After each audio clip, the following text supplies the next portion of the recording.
20 milyong piso, iyan ang presyo ng 10 taong sakripisyo. Habang nag-aagaw buhay ang ina ni Tessa sa ospital, masayang nakikipag-toast si Lucas at ang bago nitong nobya sa isang penthouse. Kunin mo yan. Huwag mo na kaming guluhin dahil nakakasuka ang amoy mantika mo. Malamig na utos ng lalaki. Imbes na umiyak, matapang na tinapik ni Tessa ang pisngi nito. Tandaan mo, panis na laway na lang ang halaga mo sa akin. Ngunit paano babangon ang isang babaeng pinagkaitan ng lahat sa iisang gabi? Huwag mo na kaming pahirapan, Tessa. Tanggapin mo na ang tsekeng iyan at umalis ka nang may kaunting dignidad na natitira sa sarili mo. Ang boses ni Doña Carmen ay parang talim ng balisong na dahan-dahang humihiwa sa katinoan ni Tessa. Nakatayo ang matandang babae sa gitna ng marangyang penthouse. Ang kanyang suot na perlas ay kumikinang sa ilalim ng chandelier, kabaligtaran ng itsura ni Tessa na basang-basa ng ulan at pawis.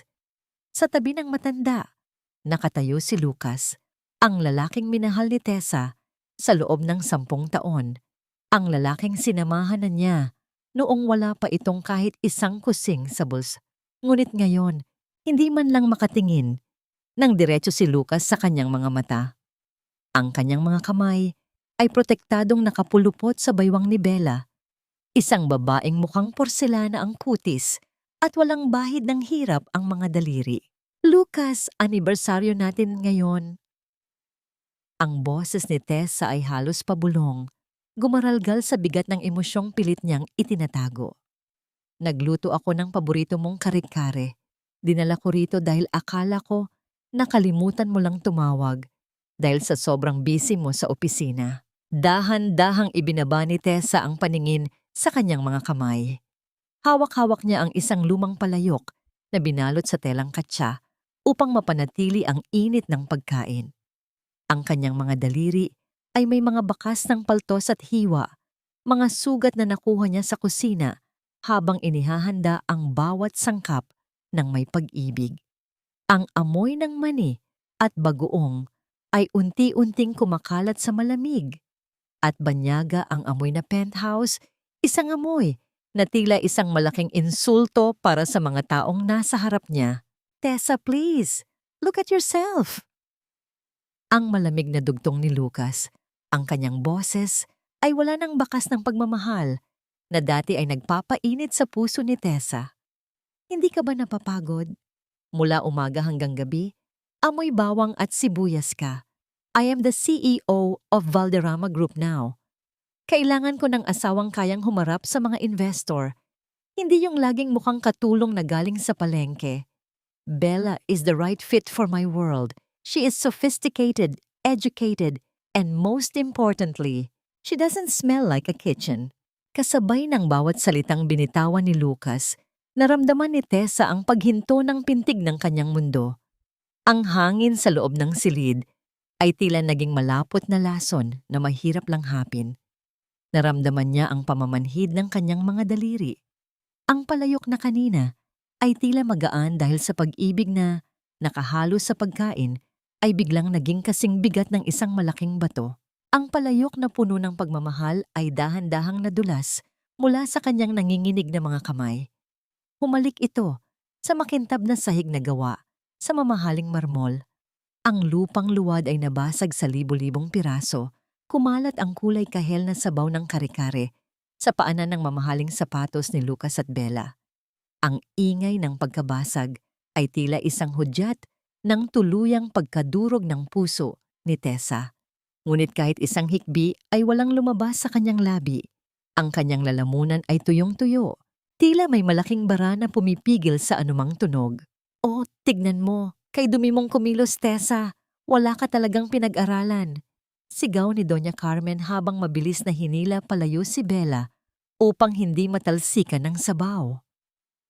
Iyan ang halaga mo, Tessa. Isang basag na palayok. Ngayon, kunin mo ang tsekeng iyan. 20 milyong piso. Sapat na yan para pambayad sa lahat ng pagod mo sa loob ng 10 taon. Huwag kang mag-inarte dahil alam nating lahat na kailangan mo ang perang yan para sa nanay mong nag-aagaw buhay sa ospital. Ang banggit sa kanyang ina ay tila isang malakas na sampal na nagpabalik kay Tessa sa realidad. Nanlabo ang kanyang paningin, hindi dahil sa luha, kundi dahil sa matinding puot na humahalo sa kanyang pighati. Tumingin siya sa tseke na nasa ibabaw ng mesa. Ang puting papel na yon ay sumisimbolo sa katapusan ng lahat ng kanyang pangarap, sa lahat ng gabi na nagtiis siya sa gutom upang may makain lang si Lucas noong nagsisimula pa lang ito. Walang imik na lumapit si Tessa. Ang bawat hakbang niya ay parang paglalakad sa ibabaw ng mga bubog. Dinampot niya ang tseke. Ang kanyang mga kamay ay hindi na nanginginig. Ang dating init ng kanyang pagmamahal ay napalitan ng isang nakapanlulumong lamig.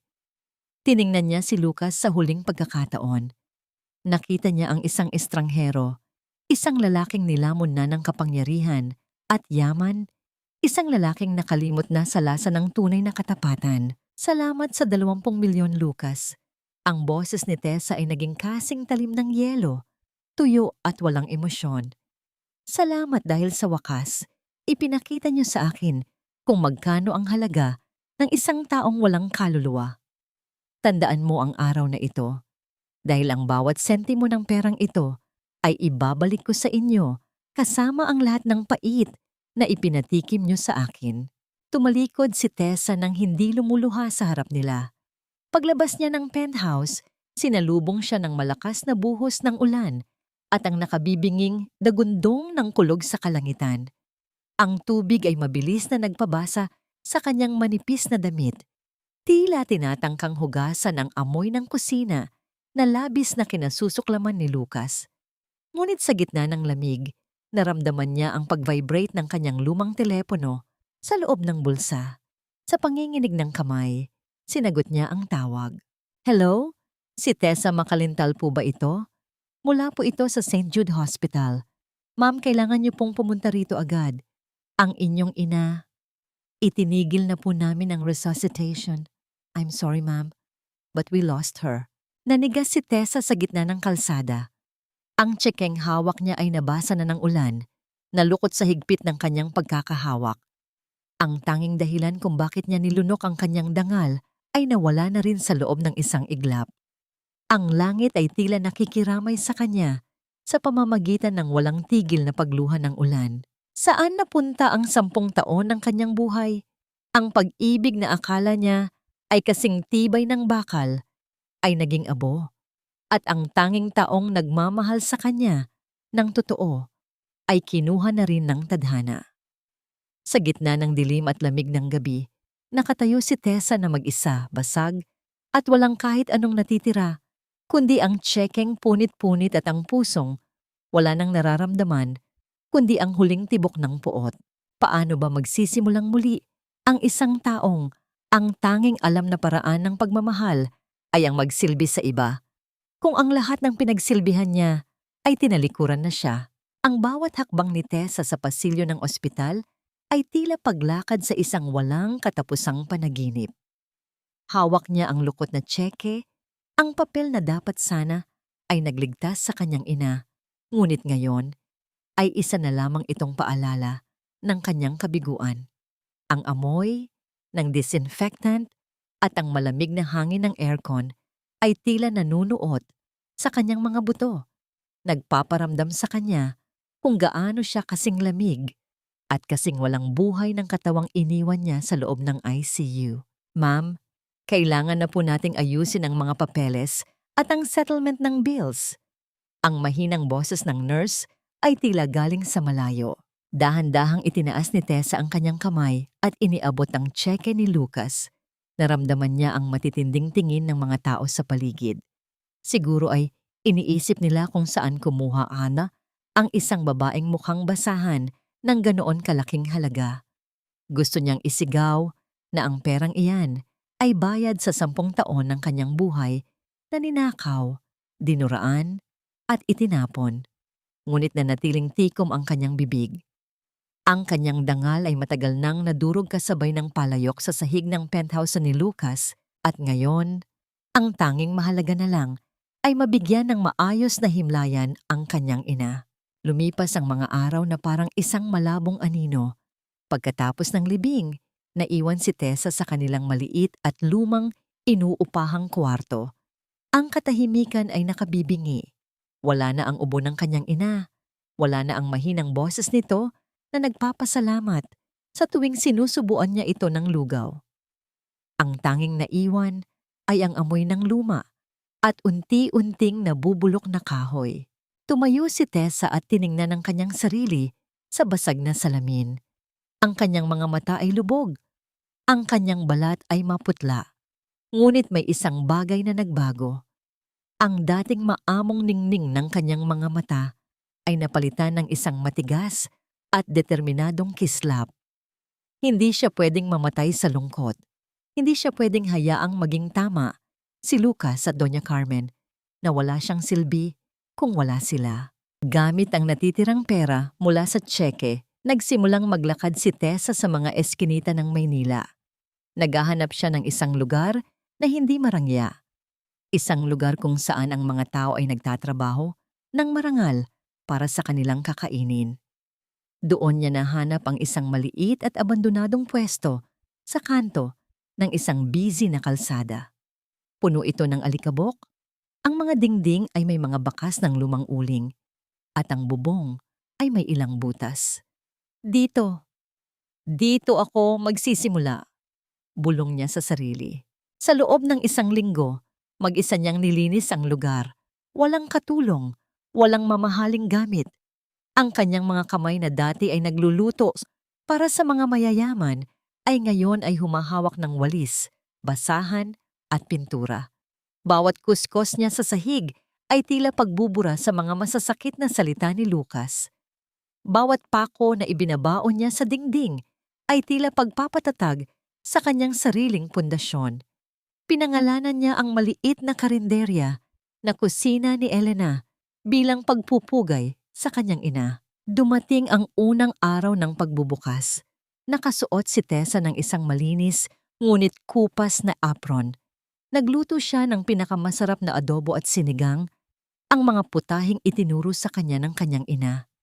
Ngunit lumipas ang tanghalian, lumipas ang hapon, at maging ang dapit hapon, wala pa ring pumasok na customer.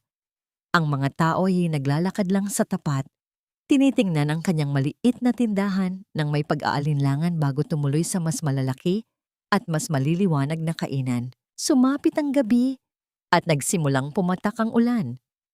Ang tunog ng mga butil ng tubig sa yantok na bubong ay tila isang malungkot na kanta. Nakaupo si Tessa sa isang lumang bangko nakatingin sa mga pagkaing unti-unti nang lumalamig. Nagsimulang pumasok ang pag-aalinlangan sa kanyang isip. Siguro nga ay tama sila. Siguro nga ay wala siyang alam kundi maging isang anino. Ngunit sa gitna ng kadiliman at malakas na ugong ng ulan, isang marangyang itim na sasakyan ang dahan-dahang huminto sa tapat ng kanyang maliit na karinderya. Ang kintab ng sasakyan ay tila hindi nababagay sa putikang kalsada. Bumukas ang pinto at lumabas ang isang lalaki. Matangkad siya, nakasuot ng isang mamahaling itim na coat na nababasa na ng ulan. Ang kanyang mga hakbang ay mabigat, ngunit may dalang awtoridad. Pumasok siya sa loob ng tindahan ni Tessa, dahilan upang tila lumiit ang espasyo. Tinanggal niya ang kanyang basang coat at tumingin sa paligid. Ang kanyang mga mata ay pagod, tila may bitbit na bigat ng buong mundo, at may mga bakas ng hindi pagkakatulog sa ilalim ng kanyang mga pilik mata. Bukas pa ba kayo? Ang kanyang boses ay malalim, parang agos ng tubig sa ilalim ng tulay. Malamig ngunit may itinatagong init. Bahagyang natigilan si Tessa bago nakasagot. Opo, pero puro lutong bahay lang ang meron ako. Hindi ito katulad ng mga restaurant sa Makati. Umupo ang lalaki sa isa sa mga lumang kahoy na upuan. Hindi siya nagreklamo sa dumi o sa liit ng lugar. Iyan ang hinahanap ko. Gusto ko ng pagkaing may lasa ng katotohanan. Dinalhan siya ni Tessa ng isang mangkok ng mainit na sinigang na baboy. Ang usok mula sa sabaw ay dahan-dahang humahaplos sa mukha ng lalaki. Kumuha siya ng kutsara at humigop ng sabaw. Sa bawat paglunok niya, tila may isang pader sa loob niya ang unti-unting natitibag. Nanahimik ang buong paligid, ang tanging naririnig ay ang patak ng ulan sa labas at ang mahinang paghinga ni Tessa habang pinapanood ang kanyang kaisa-isang customer. Ibinaba ng lalaki ang kutsara at tumingin ng diretso sa mga mata ni Tessa. Sa unang pagkakataon sa loob ng mahabang panahon, naramdaman ni Tessa na hindi siya tinitingnan bilang isang katulong o bilang isang mababang uri ng tao. Tinitingnan siya nito bilang isang taong may mahalagang ibinibigay. Sino ang nagturo sa iyo magluto nito? Tanong ng lalaki. Ang kanyang boses ay bahagyang pumiyok sa emosyon. Ang nanay ko po. Sagot ni Tessa, nararamdaman ang muling pagkirot ng kanyang puso. Sabi niya, ang sikreto ng masarap na pagkain ay hindi nasa mamahaling sangkap, kundi sa pasensya at pagmamahal na ibinubuhos mo rito.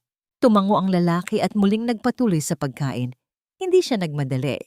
Tila bawat subo ay isang paraan niya ng pagpapasalamat. Pagkatapos kumain, kinuha niya ang kanyang coat at tumayo. Inilapag niya ang bayad sa mesa, isang halagang higit pa sa presyo ng 10 mangkok ng sinigang. Tristan, maikling pakilala niya. Salamat sa hapunan. Ito ang unang pagkakataon na nakaramdam ako ng busog. Hindi lang ang sikmura ko, kundi pati ang isip ko. Lumabas siya ng tindahan at mabilis na sumakay sa kanyang sasakyan, iniiwan si Tessa na nakatulala. Ngunit bago pa man makalayo ang sasakyan, napansin ni Tessa ang isang maliit na notebook na naiwan sa upuang inupuan ni Tristan. Dinampot niya ito at binuksan ang unang pahina. Doon ay may nakasulat na isang pangungusap sa itim na tinta. Paano mo patutuloyin ang isang taong matagal nang nakalimot kung paano umuwi? Kasabay nito, sa isang marangyang penthouse, hindi kalayuan sa lugar na yon, tinitingnan ni Bella ang isang litrato sa kanyang cellphone. Ito ay isang candid na kuha ni Tessa habang nagpipintura ng kanyang tindahan. Ang mukha ni Bella ay puno ng puot at inggit. Akala mo ba ay hahayaan kitang bumangon, Tessa? Bulong ni Bella sa sarili habang pinipress ang delete button sa screen. Sisiguraduhin kong kahit ang abo ng pangarap mo ay ipapalipad ko sa hangin. Sa ilalim ng ulan, nakatayo si Tessa sa gitna ng kanyang tindahan. Hawak ang notebook ni Tristan at ang pangarap na muling nabuhay. Ngunit hindi niya alam, ang unang customer na nagbigay sa kanya ng pag-asa ay siya ring magdadala sa kanya sa gitna ng isang digmaang hindi niya inaasahan. Ang ulan ay tila walang balak huminto. Ang mga patak nito sa yantok na bubong ay lumilikha ng isang mabagal at paulit-ulit na himig na sumasabay sa tahimik na gabi. Sa loob ng maliit na kusina, ang tanging maririnig ay ang mahinang kulo ng sabaw sa loob ng palayok at ang paghinga ni Tessa habang hinihintay ang kanyang kaisa-isang customer. Bumalik si Tristan, hindi lang isang beses, kundi gabi-gabi simula ng gabing iyon. Tulad ng dati, uupo siya sa parehong lumang kahoy na upuan, ilalapag ang kanyang mamahaling coat at tahimik na maghihintay sa ihahain ni Tessa. Sa mga gabing ito, napansin ni Tessa na palaging may dalang isang lumang notebook si Tristan. Binabasa niya ito nang may matinding konsentrasyon. Tila bawat salita roon ay isang mahalagang piraso ng isang puzzle na matagal na niyang hindi mabuo. Dahan-dahang inilapag ni Tessa ang isang mangkok ng sinigang na baboy sa harap ni Tristan. Ang asim ng sampalok ay humahalo sa anghang ng sili. Ang usok na pumapaitaas ay tila isang mainit na yakap sa gitna ng malamig na gabi. Salamat, maikling tugon ni Tristan. Ang kanyang mga mata ay nananatiling nakatuon sa notebook. Bago ito dahan-dahang isara, kumuha siya ng kutsara at humigop ng sabaw. Sa sandaling iyon, ang lahat ng ingay sa labas, ang busina ng mga sasakyan, ang sigaw ng mga dumadaan, ay tila naglaho. Ang tanging nanatili ay ang lasa ng pagkaing tila bumubuhay sa mga alaala niyang matagal nang nakabaon. Isang kakaibang katahimikan ang namayani sa pagitan nila. Hindi kailangan ng maraming salita. Sapat na ang init ng pagkain upang iparating ang mga bagay na hindi masabi ng dila. Habang kumakain si Tristan, napansin ni Tessa ang isang bagay na nagpakurot sa kanyang puso. Ang matitigas na linya sa mukha ng lalaki ay unti-unting lumambot. Ang kanyang mga balikat na tila palaging may pasan na mabigat na dalahin ay dahan-dahang bumagsak. At doon, sa gitna ng malamig na ilaw ng karinderya, nakita ni Tessa ang isang butil ng luha na dahan-dahang gumulong mula sa mga mata ni Tristan at pumatak sa kanyang sabaw. Hindi siya humihikbi, hindi siya gumagawa ng kahit anong tunog. Ito ay isang tahimik na pag-iyak ng isang taong sa wakas ay nakaramdam ng kalinga sa isang mundong punong-puno ng pagkukunwari. May problema po ba sa pagkain? Mahinang tanong ni Tessa. Ang kanyang boses ay puno ng pag-aalala. Umiling si Tristan habang pinupunasan ng kanyang mata gamit ang likod ng kanyang kamay. Wala. Ito na ang pinakamasarap na pagkaing natikman ko sa loob ng maraming taon. Pakiramdam ko ay hindi ako mag-isa. Nanatili si Tessa sa tabi niya, hindi bilang isang tindera, kundi bilang isang saksi sa sugat ng isang estranghero. Minsan po, ang puso natin ay nagugutom din. Hindi lang ang ating sikmura. Ang pagkain ay paraan lang para maalala natin na may nagmamalasakit pa sa atin. Isang maliit na ngiti ang sumilay sa labi ni Tristan. Isang ngiti na hindi umabot sa kanyang mga mata, ngunit sapat na upang magbigay ng init sa paligid. Ipinagpatuloy niya ang pagkain hanggang sa maubos ang huling butil ng kanin. Ngunit sa halip na tumayo at umalis, unti-unting bumigat ang kanyang mga pilik mata. Ang pagod ng maraming gabing walang tulog, ang pressure ng pagiging pinuno ng isang malaking kumpanya, at ang bigat ng kanyang nakaraan ay tila natunaw dahil sa init ng sinigang ni Tessa. Dahan-dahang isinandal ni Tristan ang kanyang ulo sa pader. Ang kanyang paghinga ay naging malalim at regular. Nakatulog ang bilyonaryong may malalang insomnia sa loob ng isang maliit at lumang karinderya. Pinagmasdan siya ni Tessa ng matagal. Kumuha siya ng isang malinis, ngunit lumang jacket na pag-aari ng kanyang ina at dahan-dahang ibinalabal ito sa mga balikat ni Tristan. Naramdaman ni Tessa ang mabilis na pagtibok ng kanyang puso nang madikit ang kanyang daliri sa leeg ng lalaki. May kakaibang pakiramdam ng kapayapaan ang namayani sa kanya habang tinitignan ang payapang mukha ni Tristan. Sa sandaling iyon, nakalimutan ni Tessa ang sarili niyang sakit. Nakalimutan niya si Lucas at nakalimutan niya ang lahat ng insultong natanggap niya. Ngunit habang nagaganap ang tahimik na tagpong ito, sa kabilang bahagi ng lungsod, sa loob ng isang marangyang silid na puno ng mga mamahaling gamit, hindi mapakali si Bella. Nakaupo siya sa harap ng kanyang computer. Ang kanyang mga mata ay nanlalaki habang binabasa ang isang post sa social media na mabilis na nagba-viral. The best sinigang in town, isang tagong karinderya sa kanto. Ang headline ng post. Nanginginig ang mga daliri ni Bella habang tinitingnan ang mga larawang kalakip ng post. Kahit malabo ang kuha, kilalang-kilala niya ang bulto ng babaeng nasa loob ng kusina. Kilalang-kilala niya ang paraan ng pagtali ni Tessa sa kanyang buhok at ang suot nitong lumang apron. Ngunit ang mas nagpagalit kay Bella ay ang larawan ng isang pamilyar na itim na sasakyan na nakaparada sa labas ng tindahan. Tristan? Bulong ni Bella, ang kanyang boses ay puno ng puot at pagtataka. Anong ginagawa ng isang Tristan del Rosario sa basurang lugar na yan? Hinalughog ni Bella ang kanyang isipan. Alam niyang malaki ang impluwensya ni Tristan sa mundo ng business. Isang lalaking kahit si Lucas ay kinatatakutan. Kung mapapalapit si Tessa sa isang tulad ni Tristan, ang lahat ng plano ni Bella na ibaon sa limot ang babae ay mabibigo. Mariing pinisil ni Bella ang kanyang cellphone hanggang sa mamuti ang kanyang mga buko-buko. Ang kanyang mukha ay nabahira ng isang mapanganib na ngiti. Akala mo ba ay nakatakas ka na, Tessa? Akala mo ba ay hahayaan kitang makuha ang atensyon ng taong hindi mo kailanman mapapantayan?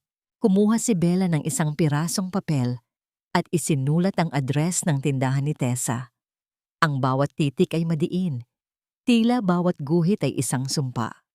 Sa dilim ng kanyang silid, ang tanging nagbibigay ng liwanag ay ang screen ng kanyang telepono, kung saan makikita ang masayang mukha ni Tessa sa gitna ng kanyang maliit na kusina.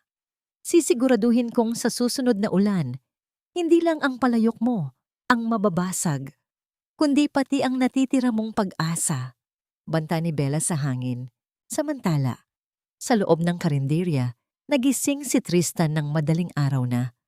Nakita niya ang jacket na nakabalot sa kanya at ang tasa ng mainit na tsa na inihanda ni Tessa sa kanyang tabi.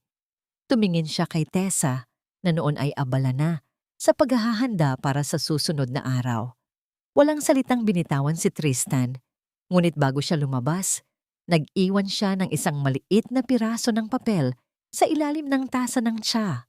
Nang buksan ito ni Tessa pag-alis ng lalaki, tanging isang salita ang nakasulat, home. Napangiti si Tessa ngunit ang kanyang nangiti ay agad na napawi nang mapansin niya ang isang anino ng sasakyan na kanina pa nakatigil sa kabilang panig ng kalsada. Tila nagmamasid, tila naghihintay ng tamang pagkakataon upang sumalakay. Hindi sapat ang kinang ng diamante para itago ang baho ng isang bulok na puso. Habang unti-unting sumisikat ang sikat ng araw sa eskinita, ang kusina ni Elena ay nagsisimulang punuin ang hangin ng amoy ng bagong sangag na bawang at sariwang pandesal. Ang maliit na tindahan na dati ay puno ng alikabok ay ngayon ay nagmistulang isang munting liwanag sa gitna ng madilim na kanto. Marami na ang nakapila, mga driver ng diip, mga empleyadong nagmamadali, at mga kapitbahay na naghahanap ng lasang nagpapaalala sa kanila ng kanilang sariling tahanan. Sa gitna ng abala, nanatiling kalmado si Tessa. Ang bawat galaw niya sa harap ng kalan ay parang isang sayaw. Mabilis, tumpak at puno ng ingat. Hindi na lang siya basta nagluluto. Bawat sangkap na inihahalo niya ay tila isang bahagi ng kanyang sarili na unti-unti niyang binabawi mula sa pagkakalugmok. Sa pinakasulok na lamesa, naroon si Tristan. Hindi siya nakikihalubilo. Hindi rin siya nagmamadali. Tahimik lang siyang nakamasid kay Tessa habang umiinom ng kape. Nakikita niya ang bawat butil ng pawis sa noon ng babae, ang bawat ngiting ibinibigay nito sa mga customer, at ang paraan ng paghawak nito sa sandok na tila ito ang pinakamahalagang sandata sa mundo. Para kay Tristan, ang kusina ni Elena ay hindi lang isang kainan. Ito ang tanging lugar kung saan hindi niya kailangang magsuot ng maskara. Ngunit sa kabilang panig ng lungsod, sa loob ng isang mansyong puno ng katahimikan at karangyaan, isang magarbong agahan ang kasalukuyang nagaganap. Nakaupo sina Lucas at Bella sa isang mahabang mesa na puno ng mga imported na prutas, mamahaling tinapay at dekalidad na kape. Ngunit kahit gaano pa kagara ang paligid, ang mukha ni Lucas ay bakas ng kawalang kasiyahan. Kinuha ni Lucas ang isang hiwa ng steak na niluto ng kanilang chef, ngunit pagkatapos ng isang subo, muli niya itong ibinalik sa plato ng may inis. Masyadong matabang, reklamo ni Lucas. Ang kanyang boses ay puno ng iritasyon. Bakit parang walang lasa ang lahat ng kinakain ko rito? Di ba sabi ko sa chef, gusto ko ng timplang gaya ng dati? Napatigil si Bella sa pagkain, ang kanyang mga mata ay nanliit sa galit na pilit niyang itinatago. Lucas, ang chef natin ay nag-aral sa France. He is a world-class chef. Baka naman ang panlasa mo lang ang may problema. Huwag mo namang ikumpara ang luto niya sa mga mumurahing pagkain na nakasanayan mo noon. Hindi sumagot si Lucas. Alam niya sa kanyang sarili na hindi ang alat o tamis ang kulang. Ang hinahanap niya ay ang pagmamahal na nalalasahan niya sa bawat pagkaing inihahanda ni Tessa sa kanya sa loob ng 10 taon. Isang bagay na hindi kayang bilhin ng kahit anong diploma o yaman ni Bella. Pagkaalis ni Lucas para sa opisina, hindi na nakatiis si Bella. Binuksan niya ang kanyang laptop at muling tinignan ang mga viral posts tungkol sa karinderya ni Tessa. Ang bawat magandang review, ang bawat papuri sa maamong mukha ng may-ari, ay parang mga tinik na tumutusok sa kanyang dibdib. At ang pinakamasakit sa lahat ay ang kumpirmasyon na palaging nandoon si Tristan, ang lalaking matagal nang pinapangarap ni Bella para sa kanyang mga business connections, ngunit ni hindi man lang siya tinitignan nito. Gusto mong maglaro ng bahay-bahayan, Tessa? Pwes, ipapakita ko sa'yo kung ano ang totoong amoy ng basura. Bulong ni Bella. Ang kanyang boses ay puno ng puot. Nagsuot si Bella ng isang mamahaling puting dress at sumakay sa kanyang sasakyan. Hindi siya nagpasama sa driver. Gusto niyang siya mismo ang makakita sa tagumpay na ipinagmamalaki ni Tessa. Nang makarating siya sa kanto ng kusina ni Elena, halos masuka si Bella sa amoy ng usok at kanal. Dahan-dahan siyang bumaba, ang kanyang mamahaling takong ay tumatunog sa semento habang pilit niyang iniiwasan ang mga talsik ng putik. Natanaw niya si Tessa. Sa sandaling iyon, isang batang pulubi ang lumapit sa tindahan. Nakita ni Bella kung paano kumuha si Tessa ng isang maliit na mangkok. Pinuno ito ng mainit na sabaw at kanin at iniabot sa bata ng may kasamang matamis na ngiti. Hinaplos pa ni Tessa ang ulo ng bata at may ibinulong na nagpatawa rito. Ang golden moment na yon ay lalong nagpasinga sa galit ni Bella. Nakita niya ang kabutihang loob ni Tessa na hinding-hindi niya magagawa. At sa kanyang paningin, ito ay isang malaking pagkukunwari lamang. Pumasok si Bella sa loob ng karinderya. Ang lahat ng tao ay napatigil sa pagkain dahil sa presensya ng isang babaeng mukhang hindi kabilang sa lugar na yon. Napansin din ni Tristan ang pagpasok ni Bella. Ngunit nanatili siyang tahimik sa sulok. Ang kanyang mga mata ay naging kasing lamig ng yelo. Dire-diretsong naglakad si Bella sa counter kung saan nakatayo si Tessa. Ang bawat hakbang niya ay puno ng pagmamayabang. Nang magtama ang kanilang mga paningin, nakita ni Tessa ang parehong dilim na nakita niya noong gabing itinaboy siya ni Lucas. So, ito na pala ang bagong palasyo mo. Ang boses ni Bella ay punong-puno ng pangungutya, sapat na malakas para marinig ng mga customer. Kahit anong linis mo sa lugar na ito, Tessa, hindi mo maiaalis ang katotohanan na ang lugar na ito ay mabaho, madumi, at kasing cheap mo. Ano ang kailangan mo, Bella? Kung nandito ka para kumain, humanap ka ng upuan. Pero kung nandito ka lang para mang-insulto, maluwag ang pinto. Mahinahong sagot ni Tessa, bagaman naramdaman niya ang panginginig ng kanyang mga kamay sa ilalim ng counter. Isang mapait na tawa ang pinakawalan ni Bella. Kumuha siya ng isang tasa ng mainit na kape, nakakalapag lang sa counter para sa ibang customer. Tinitigan niya ito ng matagal bago muling tumingin kay Tessa. Hindi ka nababagay rito, Tessa, at lalong hindi ka nababagay sa mga taong pumupunta rito. Sulyap ni Bella kay Tristan na noon ay nakamasid na sa kanila. Ang isang tulad mo ay dapat na nananatili sa putikan. At sa isang mabilis na galaw, binitawan ni Bella ang tasa ng kape.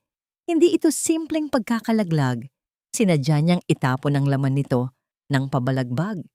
Ang mainit na itim na likido ay humalik sa sahig, tumalsik sa paanan ni Tessa at sa bagong linis na semento, na parang isang maitim na mantsa ng puot na kumakalat sa gitna ng kanyang pinaghirapang pangarap. Oops, my bad, nakangising sabi ni Bella habang pinupunasan ang kanyang daliri gamit ang isang silk na panyo. Kahit anong gawin mo, basurera ka pa rin, Tessa. At ang basurera ay dapat na nananatili sa sahig, pinupunasan ang kalat ng mga taong nasa itaas niya. Katahimikan ang bumalot sa buong kusina ni Elena. Ang tanging naririnig ay ang patak ng kape mula sa gilid ng counter patungo sa sahig. Nakatayo si Tessa, nakatingin sa natapong kape, habang ang bawat salita ni Bella ay tila mga latigo na muling nagpaparamdam ng sakit ng kanyang nakaraan. Tumalikod si Bella nang may kasamang kislap ng tagumpay sa kanyang mga mata. Ngunit bago siya makahakbang palabas, isang boses ang pumutol sa katahimikan. Sino ang nagsabi sa'yo na pwede ka nang umalis? Sino ang nagsabi sa'yo na pwede ka nang umalis? Ang boses ni Tristan ay hindi malakas, ngunit may dalang bigat na tila yelo na dumadaloy sa loob ng karinderya. Dahan-dahan siyang tumayo mula sa kanyang sulok. Ang bawat galaw niya ay puno ng awtoridad na hindi matatansya ng kahit sinong naroon. Ang lahat ng customer ay napahinto sa paghinga, nakatingin sa lalaking may suot na mamahaling relos at selyadong ekspresyon. Napatigil si Bella, ang kanyang mapanguyam na ngiti ay biglang nabur. Humarap siya kay Tristan, ang kanyang mga mata ay nanlalaki sa gulat. Tristan, anong ginagawa mo rito? Bakit ka nakikialam sa basurang ito? Hindi siya sinagot ni Tristan. Sa halip, tumingin siya kay Tessa na noon ay nakatayo pa rin.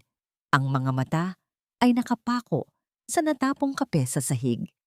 Bago pa man makapagsalita si Tristan, ang tunog ng isang marangyang sasakyan na mabilis na huminto sa labas ang kumuha ng atensyon ng lahat.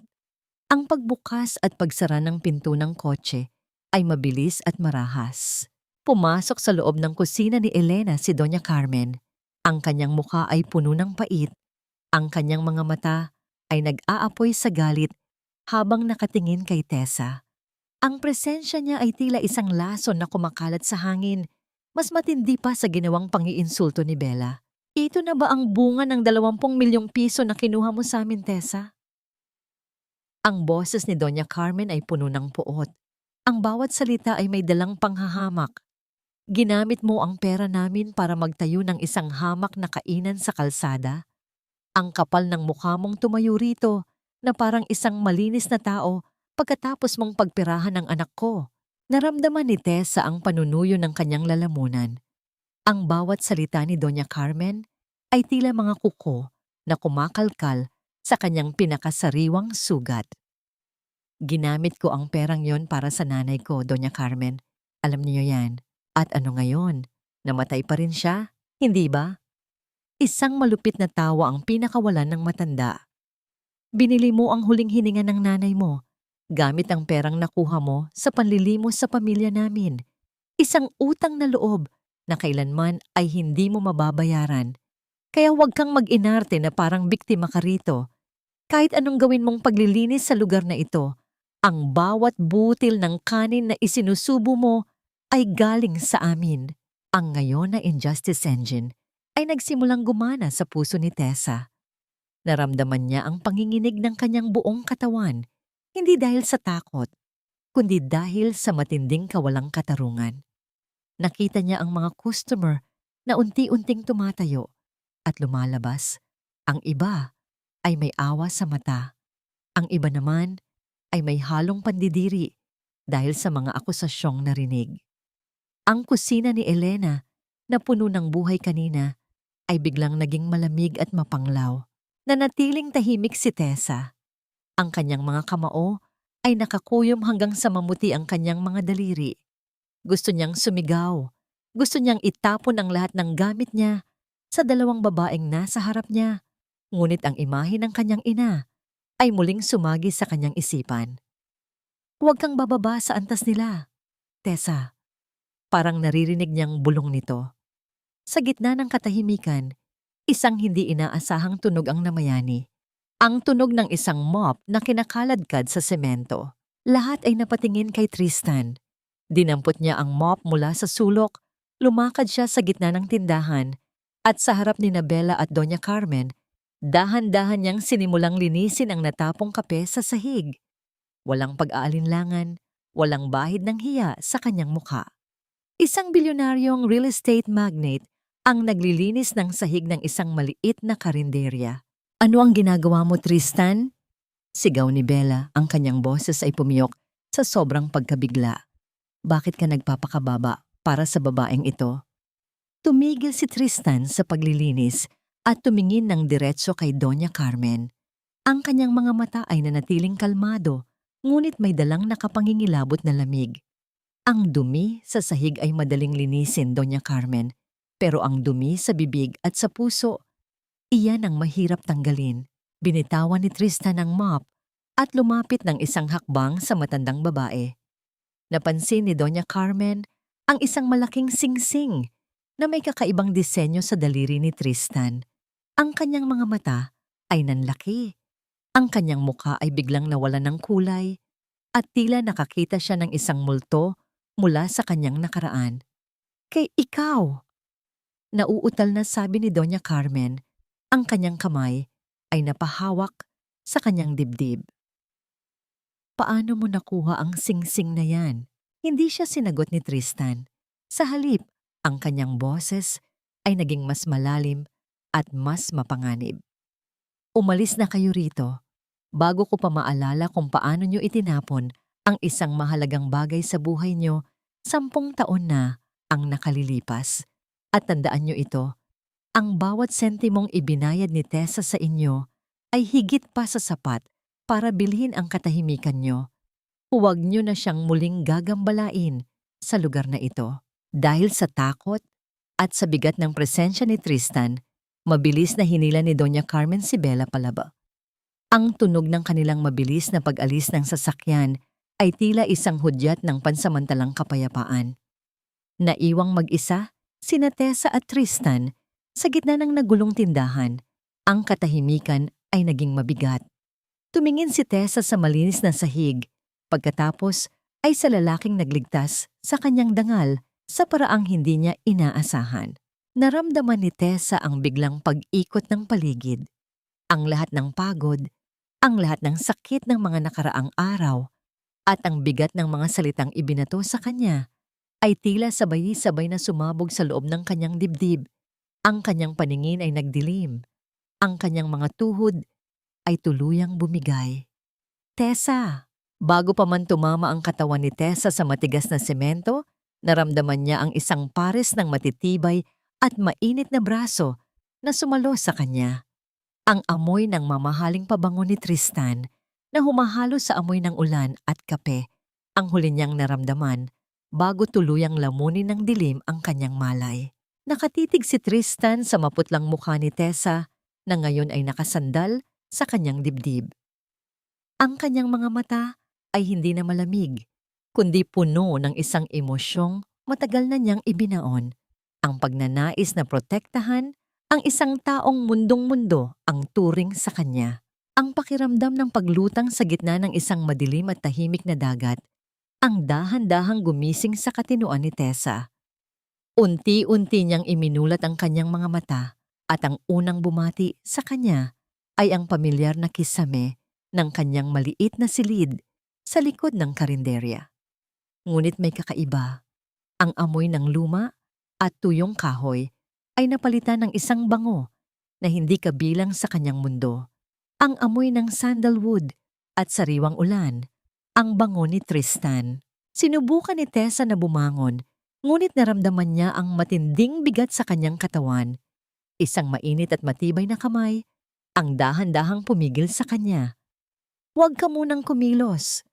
Ang boses ni Tristan ay mahina, parang isang bulong sa gitna ng hating gabi, ngunit sapat na upang pakalmahin ang nagkakagulong isip ni Tessa. Nilingon ni Tessa ang tabi ng kanyang higaan.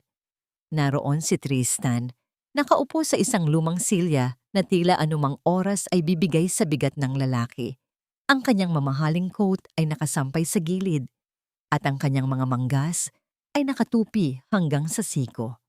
Sa kanyang mga kamay ay hawak niya ang isang basang bimpo. Anong nangyari? Mahinang tanong ni Tessa. Ang kanyang boses ay paos at tuyo. Nawalan ka ng malay pagkatapos umalis ni Bella. Sagot ni Tristan habang dahan-dahang idinidikit ang bimpo sa noo ni Tessa.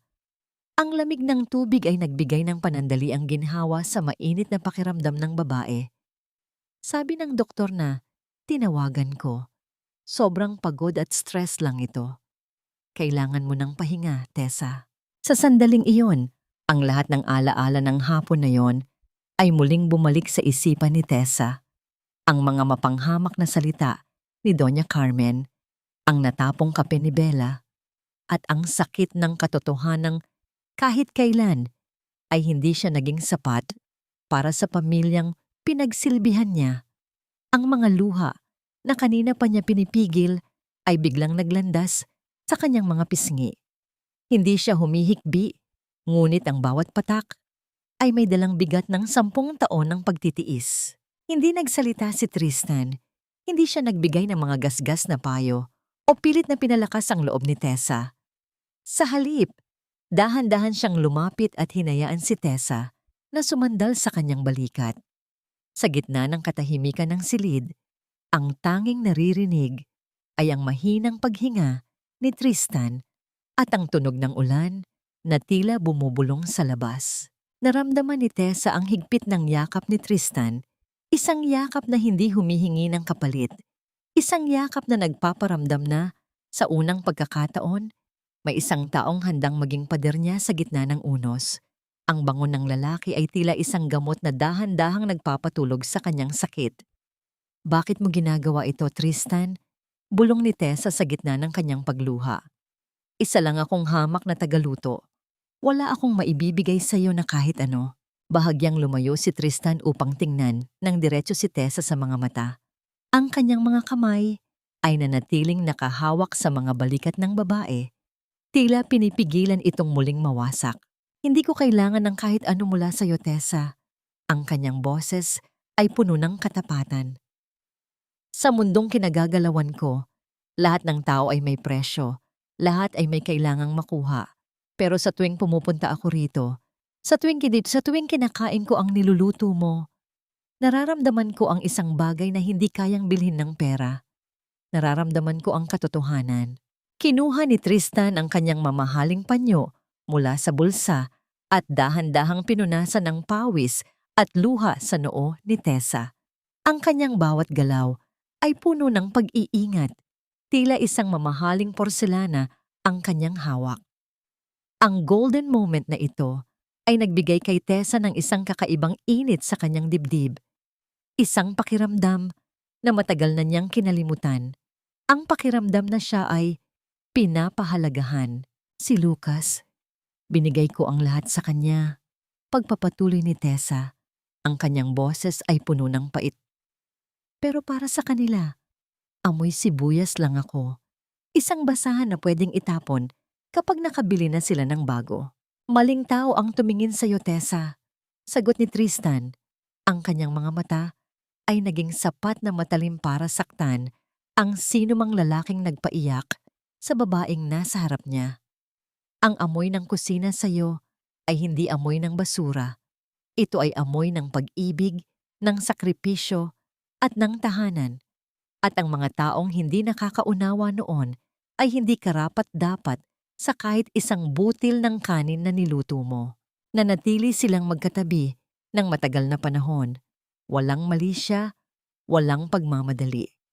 Ang tanging naroon ay ang dalawang pusong parehong may mga latay ng nakaraan, dahan-dahang nagtatagpo sa gitna ng katahimikan. Naramdaman ni Tessa ang pagbagsak ng kanyang mga pilikmata. Sa ilalim ng pangangalaga ni Tristan, ang takot na nararamdaman niya kanina ay napalitan ng isang malalim na kapayapaan. Bago tuluyang makatulog muli si Tessa, naramdaman niya ang marahang pagdampi ng mga labi ni Tristan sa kanyang noo. Isang halik na puno ng respeto at isang tahimik na pangako. "Magpahinga ka na, Tessa," bulong ni Tristan. "Mula ngayon, hindi mo na kailangang lumaban ng mag-isa." Lumabas si Tristan ng silid nang masiguradong mahimbing na ang tulog ni Tessa. Paglabas niya sa pangunahing silid ng karinderya, kinuha niya ang kanyang telepono at may tinawagan. Ang kanyang boses ay agad na nagbago. Naging malamig at puno ng utos. "Ihanda mo ang lahat ng records ng kumpanya ni Valderrama." Utos ni Tristan sa kanyang sekretarya sa kabilang linya.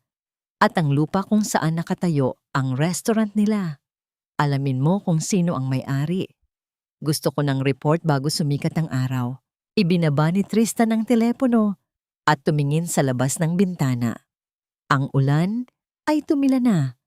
Ngunit ang dilim ng gabi ay tila nagbabadya ng isang mas malaking bagyo. Sa kanyang isipan, nabubuo na ang isang plano na hindi lamang magpapabagsak sa mga taong sumakit kay Tessa, kundi magtatayo rin ng isang imperyong hinding-hindi nila maaabot. Ngunit sa gitna ng kanyang pag-iisip, napansin ni Tristan ang isang maliit na sobrang puti na nakasiksik sa ilalim ng pintuan ng karinderya. Dinampot niya ito at binuksan. Walang pangalan ang nagpadala. Tanging isang piraso ng papel na may nakasulat na mga salitang nagpabilis sa tibok ng kanyang puso. Ang nakaraan ay hindi kailanman natutulog, Tristan. Alam namin kung nasaan ang tunay na tagapagmana. Ang panga ni Tristan ay nag-igting. Ang lihim na matagal na niyang itinatago ay tila unti-unti nang lumalabas sa dilim. At ang karinderya ni Tessa ay maaaring maging sentro ng isang panganib na higit pa sa gulo ng pamilya Valderrama. Ang bawat lihim ay may lasa at ang pinakamahalagang timpla ay hindi kailanman na isusulat sa papel. Ang sikat ng umaga ay pumasok sa bintana ng kusina ni Elena. Nagbibigay ng liwanag sa mga usok na nagmumula sa mga bagong luto na kaldero. Hindi pa man ganap na nakababawi ang katawan ni Tessa, ang dagsa ng mga customer ay tila isang gamot na nagbibigay sa kanya ng lakas. Dahil sa pag-viral ng post ng isang sikat na food vlogger, ang kanto na dati ay tahimik ay ngayon ay dinudumog na ng mga taong mula pa sa malalayong lungsod. Lahat sila ay sabik na matikman ang sinigang na sinasabing may haplos ng isang ina. Habang abala si Tessa sa pag-asikaso sa mga customer, napansin niya si Tristan na nakatayo sa labas, binabantayan ang daloy ng tao. Hindi na ito basta kumakain lang. Nagsisilbi na itong tahimik na tagapagtanggol ni Tessa. Ngunit sa likod ng tagumpay na ito, may isang banta na unti-unting lumalapit. Sa kabilang bahagi ng bayan, sa loob ng marangyang opisina ni Lucas, ang kapaligiran ay kasing bigat ng isang paparating na bagyo. Nakaupo si Lucas sa harap ng kanyang mesa, tinitingnan ang report ng kanilang benta na bumaba ng halos 40% sa loob lamang ng isang linggo. Ano itong naririnig ko, Lucas? Ang boses ni Bella ay matinis, puno ng pagkairita habang itinatapon ang kanyang designer bag sa sofa. Nagagalit na ang mga investors. Ang restaurant natin sa Makati ay halos wala ng customer dahil lahat sila ay nandoon sa karinderya ng basurerang iyon. Bella, hindi ko alam kung anong nangyayari, sagot ni Lucas, habang pilit na kinakain ang niluto ng kanilang bagong executive chef. Mabilis niya itong idinura sa tissue. Ang pagkain natin, walang kaluluwa. Masyadong matabang, masyadong artificial. Hinahanap ng mga tao ang timpla ni Tessa. Timpla? Recipes lang yan, Lucas. Sigaw ni Bella, ang kanyang mga mata ay nanlilisik sa inggit. Kung yun lang ang kailangan para bumalik ang mga customer, Wes, kukunin natin ang recipes niya. Sisiguraduhin kong bukas, wala nang ipagmamalaki ang babaeng yan. Kinagabihan, habang ang ulan ay muling nagbabanta sa kalangitan, isang hindi kilalang lalaki ang pumasok sa kusina ni Elena. Nagkunwari itong customer na huling kakain bago ang pagsasara. Habang abala si Tessa sa paglilinis ng mga huling kaldero sa likod, mabilis at tahimik na pumasok ang lalaki sa maliit na opisina ni Tessa sa tabi ng kusina. Ang tunog ng pagbukas ng drawer ay naging malabo dahil sa ingay ng malakas na hangin sa labas. Mabilis na kinuha ng lalaki ang isang lumang notebook na may mga mantsa ng mantika at tuyo. Ang notebook kung saan nakasulat ang lahat ng sikreto at turo ng ina ni Tessa. Sa isang iglap, nawala ang lalaki sa dilim. Bit-bit ang kaisa-isang kayamanan ni Tessa. Nang bumalik si Tessa sa kanyang opisina upang iligpit ang kanyang mga gamit, naramdaman niya ang isang malamig na kaba na gumapang sa kanyang likod. Ang drawer ay bahagyang nakabukas. Ang kanyang mga kamay ay nanginginig habang hinahanap ang notebook. Wala rito, bulong ni Tessa. Ang kanyang boses ay puno ng takot. Ang notebook ni nanay, nawawala. Ang panik ay tila isang malaking alon na tumama sa kanya. Hinalughog niya ang buong silid, itinapon ang mga papel, at lumabas sa kusina habang humihingal. Ang notebook na yon, ang tanging koneksyon niya sa kanyang ina. Ang tanging bagay na nagpapatunay na may halaga ang kanyang mga kamay. Saktong paglabas niya, naroon si Tristan. Nakita niya ang namumutlang mukha ni Tessa at ang nanginginig nitong mga balikat. "Tessa, anong nangyari?" tanong ni Tristan. Mabilis na lumapit upang alalayan siya. Nawala. Ninakaw nila ang notebook ng recipes ni nanay. Hikbi ni Tessa. Ang mga luha ay nagsimulang pumatak sa kanyang mga pisngi. "Paano na ako magluluto bukas? Iyon lang ang meron ako, Tristan." Doon nakasulat ang lahat ng sukat, ang lahat ng sikreto. Huminga ng malalim si Tristan at hinawakan ang magkabilang balikat ni Tessa. Pinipilit itong tumingin sa kanya. "Makinig ka sa akin, Tessa. Ang notebook ay papel lang. Ang recipes, ang lasa, hindi yon nandoon sa notebook. Nandoon iyon sa puso mo. Nandoon iyon sa bawat galaw ng mga kamay mo na nakita ang hirap at pagmamahal." "Pero hindi ko alam kung kaya ko." Mahinang sagot ni Tessa. "Kaya mo." Ang boses ni Tristan ay puno ng katiyakan. Ipakita mo sa kanila na kahit kailan, hindi nila mananakaw ang kaluluwa ng isang taong tapat. Kinabukasan, sa loob ng kusina ng restaurant ni Lucas, masayang binabasa ni Bella ang ninakaw na notebook. Inutusan niya ang kanilang chef na sundin ang bawat sukat na nakasulat doon. Ngunit nang matapos ang pagluluto, ang lasa ay nananatiling ordinaryo. Walang magic, walang haplos na nagpabalik sa mga customer. Hindi alam ni Bella. Sa huling pahina ng notebook na ninakaw niya, may nakasulat na mensahe ang ina ni Tessa na hindi niya kailanman mauunawaan. Ang pinakamasarap na timpla ay hindi nasusukat ng kutsara, kundi ng tapat na hangarin ng nagluluto. Habang si Bella ay nagdadabog sa galit dahil hindi niya makuha ang tamang lasa, si Tessa ay nakatayo sa harap ng kanyang sariling kalan. Walang notebook, walang gabay. Pinikit niya ang kanyang mga mata at inalala ang tinig ng kanyang ina habang naghihiwa ng luya. Ang golden moment ay ang pakiramdam ng kanyang mga daliri na tila kusang kumikilos, alam ang tamang dami ng asin at asim sa pamamagitan lamang ng pakiramdam at amoy. Ang kusina ni Elena ay muling binuksan at ang amoy na lumabas mula rito ay mas mabango at mas masarap kaysa sa dati. Ang mga tao ay muling pumila, mas marami pa kaysa kahapon. Ngunit sa kalagitnaan ng tagumpay ni Tessa, isang itim na sobre ang muling iniwan sa kanyang counter. Nang buksan ito ni Tristan na noon ay nasa tabi niya, ang kanyang mukha ay biglang nag-iba ang kulay. "Sino ang nagpadala nito?" tanong ni Tessa. Napansin ang tensyon sa lalaki. Ibinulsa ni Tristan ang papel, ngunit nakita ni Tessa ang isang pangalan na nakasulat sa labas, Montenegro. Ang pamilya ni Bella. May mga bagay na hindi nabibili ng pera, tulad ng lasa ng katapatan at ang init ng isang tunay na tahanan. Sa loob ng kusina ng restaurant ni Lucas, ang tensyon ay kasing talim ng mga bagong hasang kutsilyo. Nakatayo si Bella sa harap ng isang malaking kaldero ng sinigang. Ang kanyang mukha ay pulang-pula sa galit habang tinitingnan ang kanilang head chef. Sa kanyang kamay ay ang ninakaw na notebook ni Tessa. Ang mga pahina ay may mga dumi na ng mantika mula sa pagmamadali nilang makuha ang sikreto. "Sinunod niyo ba ang nakasulat dito? Bakit ganito ang lasa?" Sigaw ni Bella. Ang kanyang boses ay nanginginig sa inis. "Masyadong matabang. Walang magic na sinasabi ng mga tao sa social media."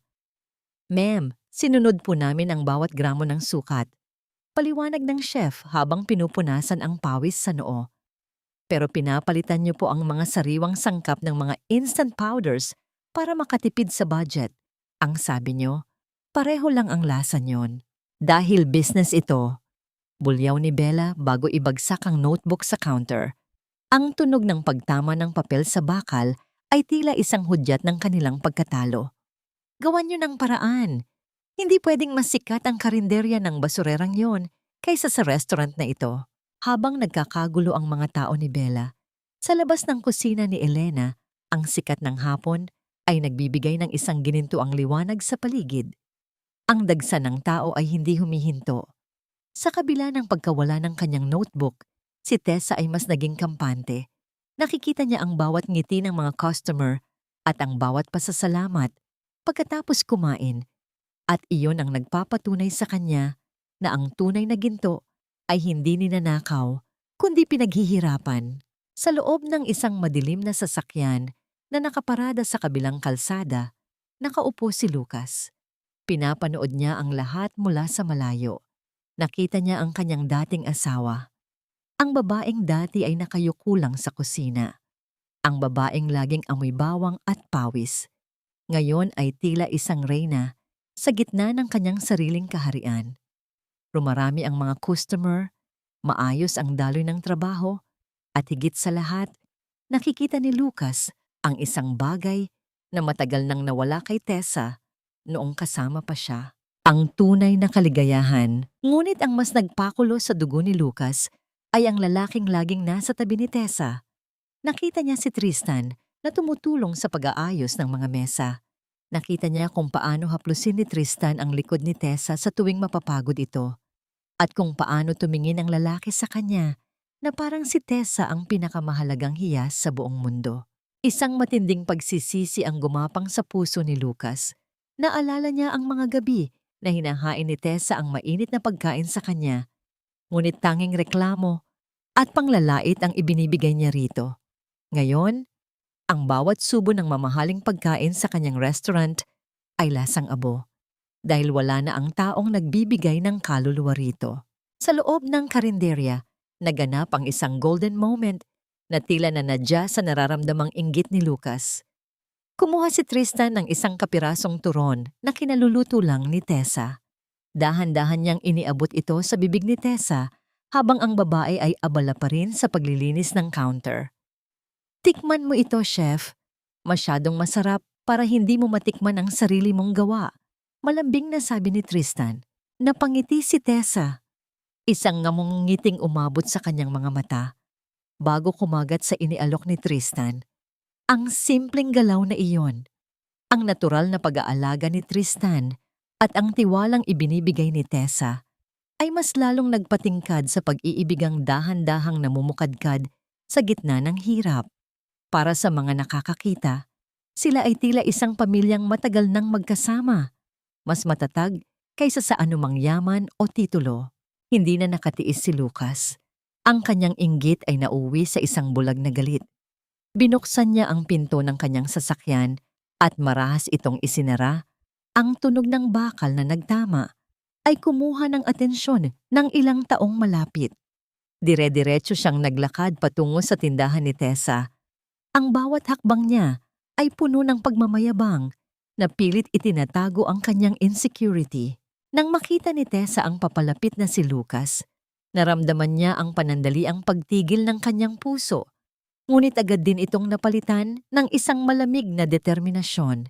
Ibinaba niya ang basahan na hawak niya at tumayo ng tuwid sa harap ng counter. Pumasok si Lucas sa loob ng kusina ni Elena.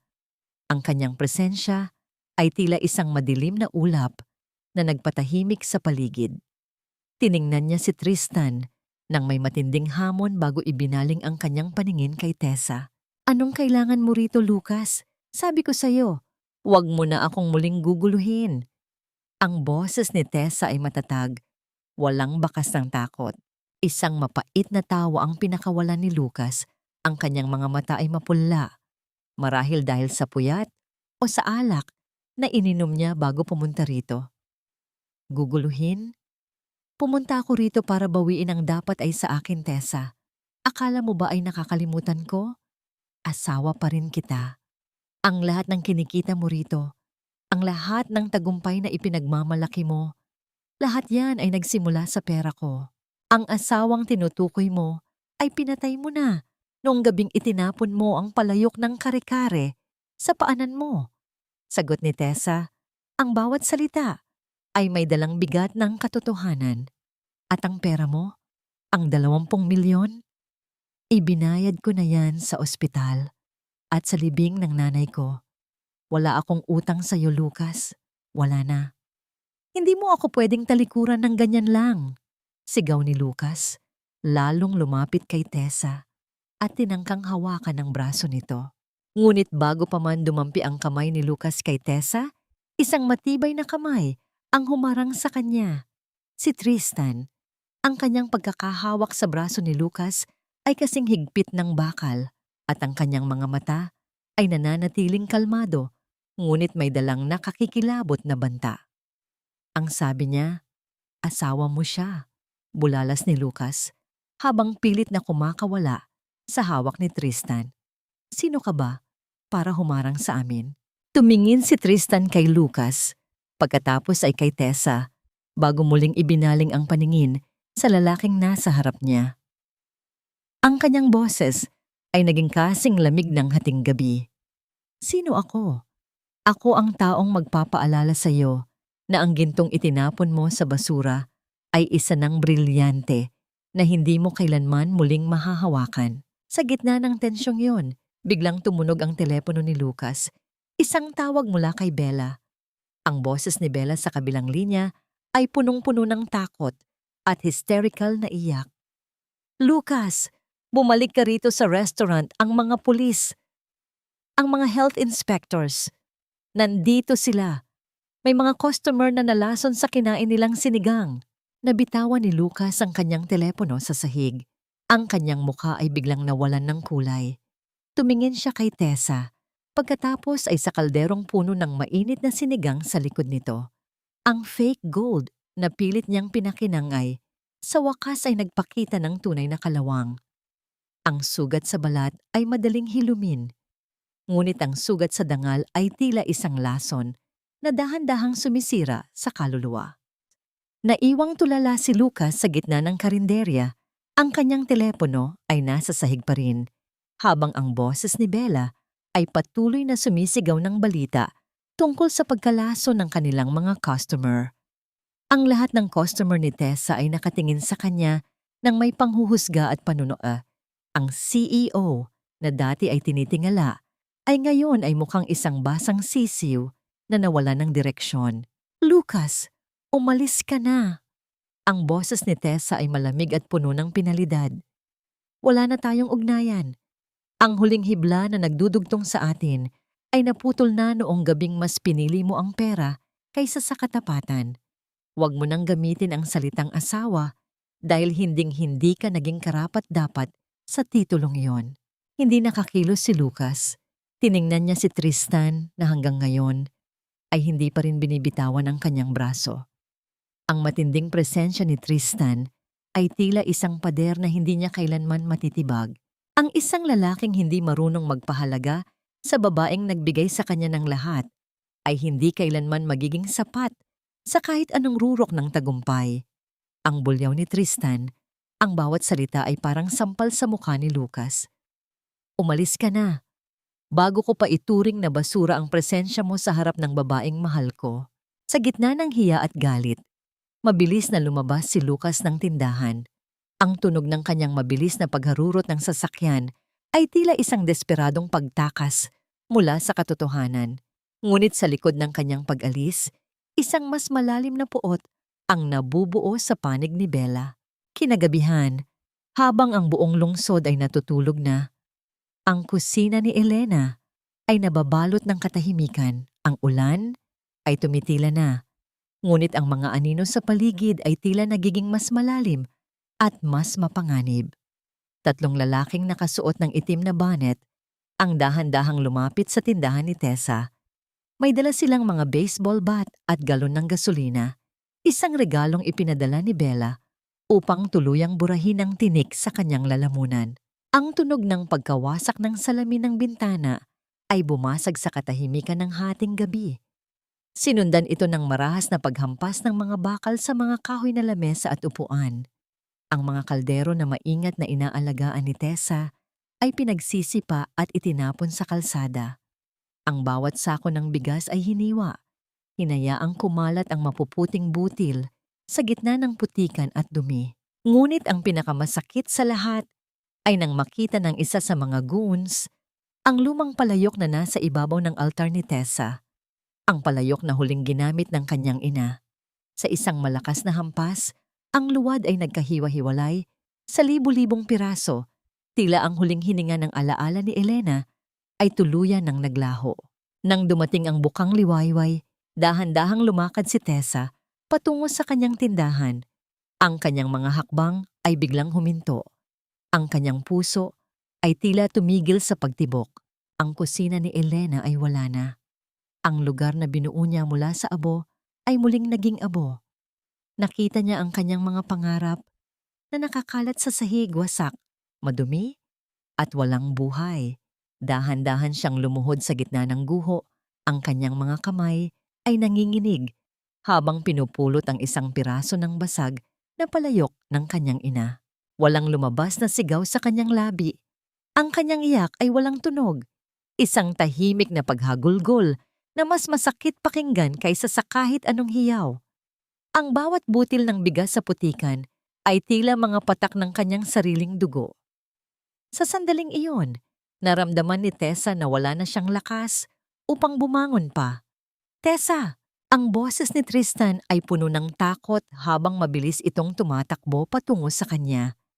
Nang makita ni Tristan ang kalagayan ng tindahan at ang wasak na hitsura ni Tessa, ang kanyang mga mata ay nag-apoy sa matinding galit.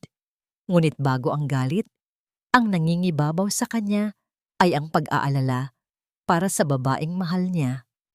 Narito ang isang golden moment na mag-iiwan ng marka sa puso ng sinumang nakikinig.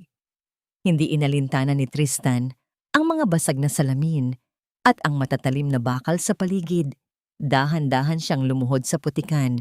Sa tabi ni Tessa, binaliwala niya ang kanyang mamahaling suot na pantalon na ngayon ay nababahiran na ng dumi. Niyakap ni Tristan si Tessa ng mahigpit. Itinago ang mukha ng babae sa kanyang dibdib upang hindi na nito makita ang pagkawasak sa paligid. Ang kanyang mga braso ay nagsilbing isang ligtas na kuta. "Nandito ako, Tessa. Nandito ako." Bulong ni Tristan. Ang kanyang boses ay nanginginig sa emosyon habang hinahaplos ang buhok ni Tessa. "Hindi ka nila matatalo. Hanggat nandito ako, hinding-hindi ka nila tuluyang mawawasak." Hindi na napigilan ni Tessa. Napahagulgol na siya sa dibdib ni Tristan. Ang lahat ng sakit, ang lahat ng pagod, sa pagiging matatag, ay ibinuhos niya sa lalaking naging tanging sandigan niya. Maya-maya, tumayo si Tristan habang karga pa rin si Tessa. Tumingin siya sa kanyang mga tauhan na kararating lang sa lugar. Ang kanyang mukha ay naging kasing lamig ng kamatayan. "Hanapin niyo kung sino ang may gawa nito." Ang utos ni Tristan ay mahina, ngunit may dalang nakakikilabot na awtoridad. "Gusto ko ang lahat ng records ng kumpanyang Montenegro. Lahat. Walang ititira." Habang inilalagay ni Tristan si Tessa sa loob ng kanyang sasakyan, tumunog ang telepono ni Bella sa kabilang panig ng lungsod. Masaya pa sana si Bella habang umiinom ng wine, naniniwalang tapos na ang kanyang problema. Ngunit ang boses sa kabilang linya ay hindi ang kanyang mga goons, kundi ang kanyang abogado. "Ma'am, may malaking problema tayo. Isang kumpanya ang bumili ng lahat ng utang ng pamilya nyo sa bangko. At ang lupang kinatatayuan ng restaurant nyo sa Makati? Nalaman po namin na ang tunay na may-ari nito ay ang kumpanya ni Tristan del Rosario. Binibigyan po tayo ng 24 na oras upang lisanin ang lugar." Nabitawan ni Bella ang kanyang baso ng wine. Ang tunog ng pagkabasag ng kristal sa sahig ay tila isang hudyat ng kanyang sariling katapusan. Ang taong inakala niyang isang hamak na customer lang ni Tessa ay ang taong may hawak ngayon ng kanyang buong kinabukasan. Paano nga ba parurusahan ni Tristan ang mga taong sumira sa pangarap ni Tessa nang hindi nababahiran ng dugo ang kanyang mga kamay? Ang laban ay hindi pa tapos, at ang bawat piraso ng basag na palayok ay magiging mitya ng isang paghihiganti na hindi nila inaasahan. Ang bawat piraso ng basag na pangarap ay maaaring maging matulis na sandata kung ito ay bubuuing muli ng may tapang. Ang sikat ng araw ay pilit na sumisilip sa mga butas ng nasirang bubong ng kusina ni Elena. Ngunit ang kadiliman sa puso ni Tessa ay tila hindi pa rin natitinag. Nakatayo siya sa gitna ng guho, ang kanyang mga kamay ay puno ng gasgas at dumi mula sa pagtatangkang isalba ang mga natitirang kagamitan. Ngunit bago pa man siya tuluyang panghinaan ng loob, isang tunog ng maraming yabag ng paa ang kumuha ng kanyang atensyon. Hindi ang mga tauhan ni Tristan ang dumating. Ang mga kapitbahay, ang mga driver ng daip na suki niya, ang mga tindera sa palengke na binibigyan niya ng libreng sabaw. Lahat sila ay dumating na may dalang mga walis, martilyo, at mga ngiting puno ng pag-asa. Ito ang diwa ng bayanihan. Walang utos, walang bayad, tanging ang pagnanais na makitang muli ang babaeng nagbigay sa kanila ng init sa bawat ulan. Huwag kang mag-alala, Tessa. Kami ang bahala rito, sabi ni Mang Isko, ang pinakamatandang driver sa kanto. Ang masarap na timpla ay hindi namamatay sa sipa ng mga duwag. Sa gilid, nakamasid si Tristan. Nakita niya kung paano dahan-dahang napalitan ng pag-asa ang luha sa mga mata ni Tessa. Lumapit siya at hinawakan ng kamay ng babae, isang hawak na puno ng katiyakan. Tessa, gusto kong formal na ipakilala ang sarili ko. Ang boses ni Tristan ay kalmado, ngunit may dalang bigat ng katotohanan. Hindi lang ako isang customer na nawawala sa sarili. Ako si Tristan Del Rosario, ang namumuno sa Del Rosario Group, at gusto kong mag-invest sa'yo. Natigilan si Tessa. Mag-invest? Tristan, tignan mo ang paligid mo. Wala na ang tindahan ko. Bakit mo itataya ang pera mo sa isang guho? Dahil hindi ang pader ang tinitignan ko, kundi ang taong nagluluto sa loob nito. Sagot ni Tristan. Inilabas niya ang isang kontrata, ngunit bago pa man ito mabasa ni Tessa, itinaas niya ang kanyang kamay. Hindi ito limos, Tessa, ito ay partnership. Gagamitin mo ang talent mo at ako ang magbibigay ng kagamitan. 50-50 tayo sa lahat. Dito ipinakita ni Tessa ang kanyang tunay na palaban spirit. Tinitigan niya si Tristan ng diretso sa mga mata. Hindi ko tatanggapin ang limos, Tristan. Kung partnership ito, gusto kong ako ang masusunod sa loob ng kusina. Walang makikialam sa timpla ko at ang pangalan ng restaurant ay mananatiling sa nanay ko. Isang ngiti ng paghanga ang sumilay sa labi ni Tristan. Deal. At may isa pa akong sorpresa. Lumipas ang ilang linggo. Sa tapat mismo ng marangyang restaurant ni Lucas at Bella, sa Makati, isang malaking tabing na lona ang nakasabit.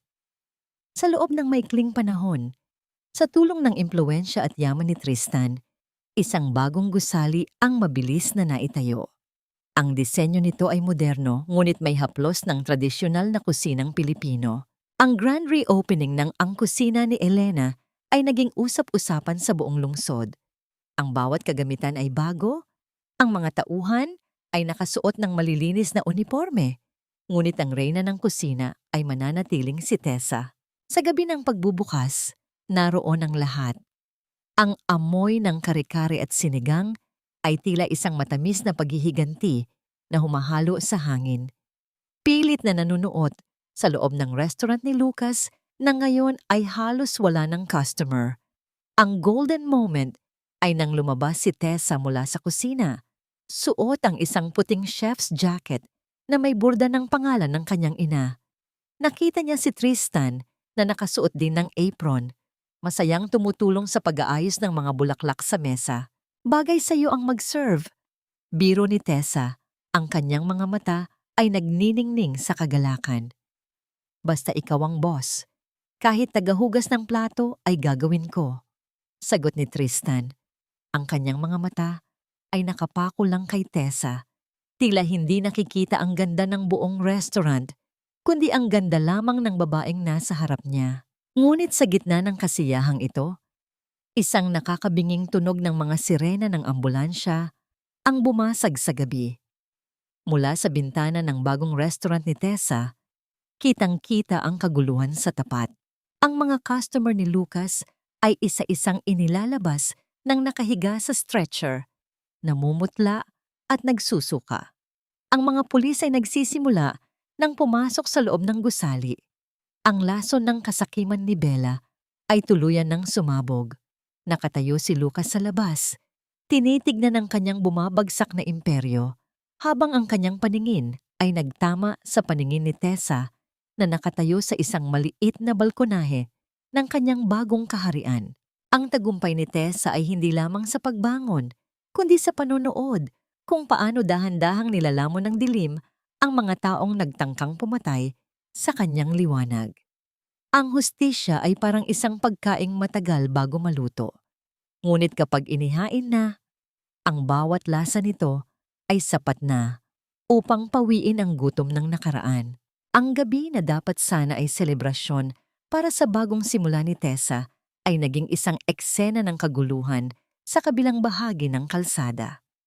Ang pula at asul na ilaw mula sa mga ambulansya at sasakyan ng pulis ay nagpapaikot-ikot, nagbibigay ng isang nakakahilong kulay sa mga pader ng marangyang restaurant ni Lucas. Ang tunog ng mga sirena ay tila isang nakakabinging koro na naghahatid ng balita ng pagbagsak. Sa loob ng restaurant ni Lucas, ang mga customer na kanina ay nakasuot ng mga mamahaling damit ay ngayon ay namumutla. Ang iba ay nakahawak sa kanilang mga tiyan habang isinasakay sa mga stretcher. Ang amoy ng mamahaling pabango ay napalitan ng amoy ng gamot at ang masangsang na amoy ng pagkakasakit. Hindi ito maaari. Sinisiraan niyo lang kami. Ang sigaw ni Bella ay pumapailalim sa ingay ng kaguluhan. Nakatayo siya sa gitna ng kusina, ang kanyang buhok ay gulo-gulo at ang kanyang mukha ay puno ng takot. Lucas, gawin mo ang paraan. Sabihin mo sa kanila na hindi sa pagkain natin ang problema. Ngunit si Lucas ay hindi makapagsalita. Nakatingin lamang siya sa mga health inspectors na naglalabas ng mga plastic na bag na naglalaman ng mga expired na sangkap at mga peking labels na ginamit ni Bella upang makatipid sa gastos. Ang lahat ng pandaraya, ang lahat ng pagtitipid sa kalidad para lamang sa mas malaking kita, ay ngayon ay nakalantad sa ilalim ng maliwanag na ilaw ng investigasyon. Mula sa balkonahe ng angkusina ni Elena, tahimik na pinapanood ni Tessa ang lahat. Wala siyang nararamdamang galak sa nakikitang paghihirap ng mga tao, bagkus ay isang matinding lungkot. Bilang isang tagaluto, alam niya na ang pagkain ay dapat nagbibigay ng buhay, hindi nagdadala ng kapahamakan. Naramdaman ni Tessa ang isang mainit na kamay na pumatong sa kanyang balikat. Si Tristan, na natili itong tahimik sa kanyang tabi, nagsisilbing kuta sa gitna ng emosyonal na bagyo. Ang kasakiman ay parang laso na unti-unting kumakain sa mismong taong nagtanim nito. Mahinang sabi ni Tristan, ang kanyang boses ay kalmado, ngunit may dalang bigat ng katotohanan. Karma has no menu, Tessa. You get served what you deserve. Tumalikod si Tessa mula sa balkonahe at pumasok sa loob ng kanyang kusina. Inutusan niya ang kanyang mga tauhan na magluto ng maraming malinis na lugaw na may luya at sariwang manok. Anong gagawin mo sa lahat ng lugaw na yan, Tessa? Tanong ni Tristan nang makita ang dami ng inihahanda. Ipadala niyo ito sa ospital kung nasaan ang mga biktima. Ang sagot ni Tessa ay puno ng dignidad. Hindi para magyabang, kundi dahil kailangan nila ng pagkaing maglilinis sa katawan nila. Ang pagkaing inihanda nang may malasakit ang tanging gamot sa pagkaing niluto ng may kasakiman. Ang golden moment na ito ay hindi nakaligtas sa paningin ng mga media na nandoon sa labas. Nakita nila ang mga tauhan ni Tessa na lumalabas mula sa bagong restaurant, bit-bit ang mga lalagyan ng mainit na lugaw para sa mga biktima. Ang kontra sa pagitan ng dalawang restaurant ay hindi na kailangan pang ipaliwanag. Ang isa ay nagdulot ng sakit dahil sa yaman. Ang isa ay nagbigay ng lunas dahil sa pagmamahal. Habang ang mga pulis ay sinisimulan ng posasan ang manager ng restaurant ni Lucas at kinukuha ang testimonya ni Bella, si Lucas ay nanatiling nakatayo sa ulan sa labas ng kanyang sariling gusali. Basang-basa siya, ang kanyang mamahaling tuksido ay dumikit na sa kanyang katawan, tila isang kulungang hindi niya matakasan. Tiningnan ni Lucas ang itaas ng restaurant ni Tessa. Doon, nakita niya ang babaeng dati ay itinuring niyang amoy bawang at walang halaga. Ngayon, si Tessa ay nagniningning, Hindi dahil sa perlas o diamante, kundi dahil sa liwanag ng kanyang sariling kaluluwa. Sa sandaling iyon, naramdaman ni Lucas ang pinakamatinding gutom na naranasan niya sa kanyang buhay. Ang gutom para sa kapatawaran at ang gutom para sa buhay na sinayang niya. Kinagabihan, nang tumila na ang ulan at ang mga sirena ay naging malayong alaala na lamang, isang marahang kumatok sa pintuan ng serbisyo ng kusina ni Elena. Binuksan ni Tessa ang pinto at dun ay nakita niya ang isang taong hindi na niya inaasahang makikita sa ganitong kalagayan. Si Lucas, nakaluhod sa putikan, ang mga kamay ay nanginginig at ang mga mata ay puno ng luha. Tessa, patawarin mo ako. Ang hikbi ni Lucas ay sumabay sa huling patak ng ulan mula sa bubong.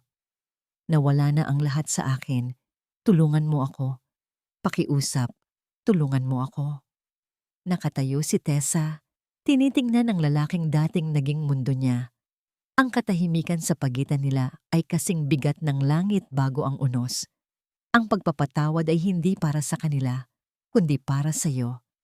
Ito ang susi upang makalaya mula sa tanikala ng nakaraan.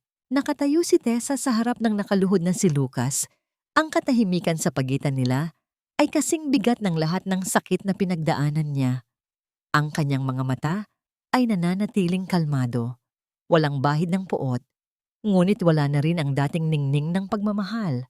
Si Lucas, ang lalaking minsan niyang pinangarap na makasama habang buhay, ay ngayon ay isang kaawa-awang anino na lamang, basang-basa ng luha at putik.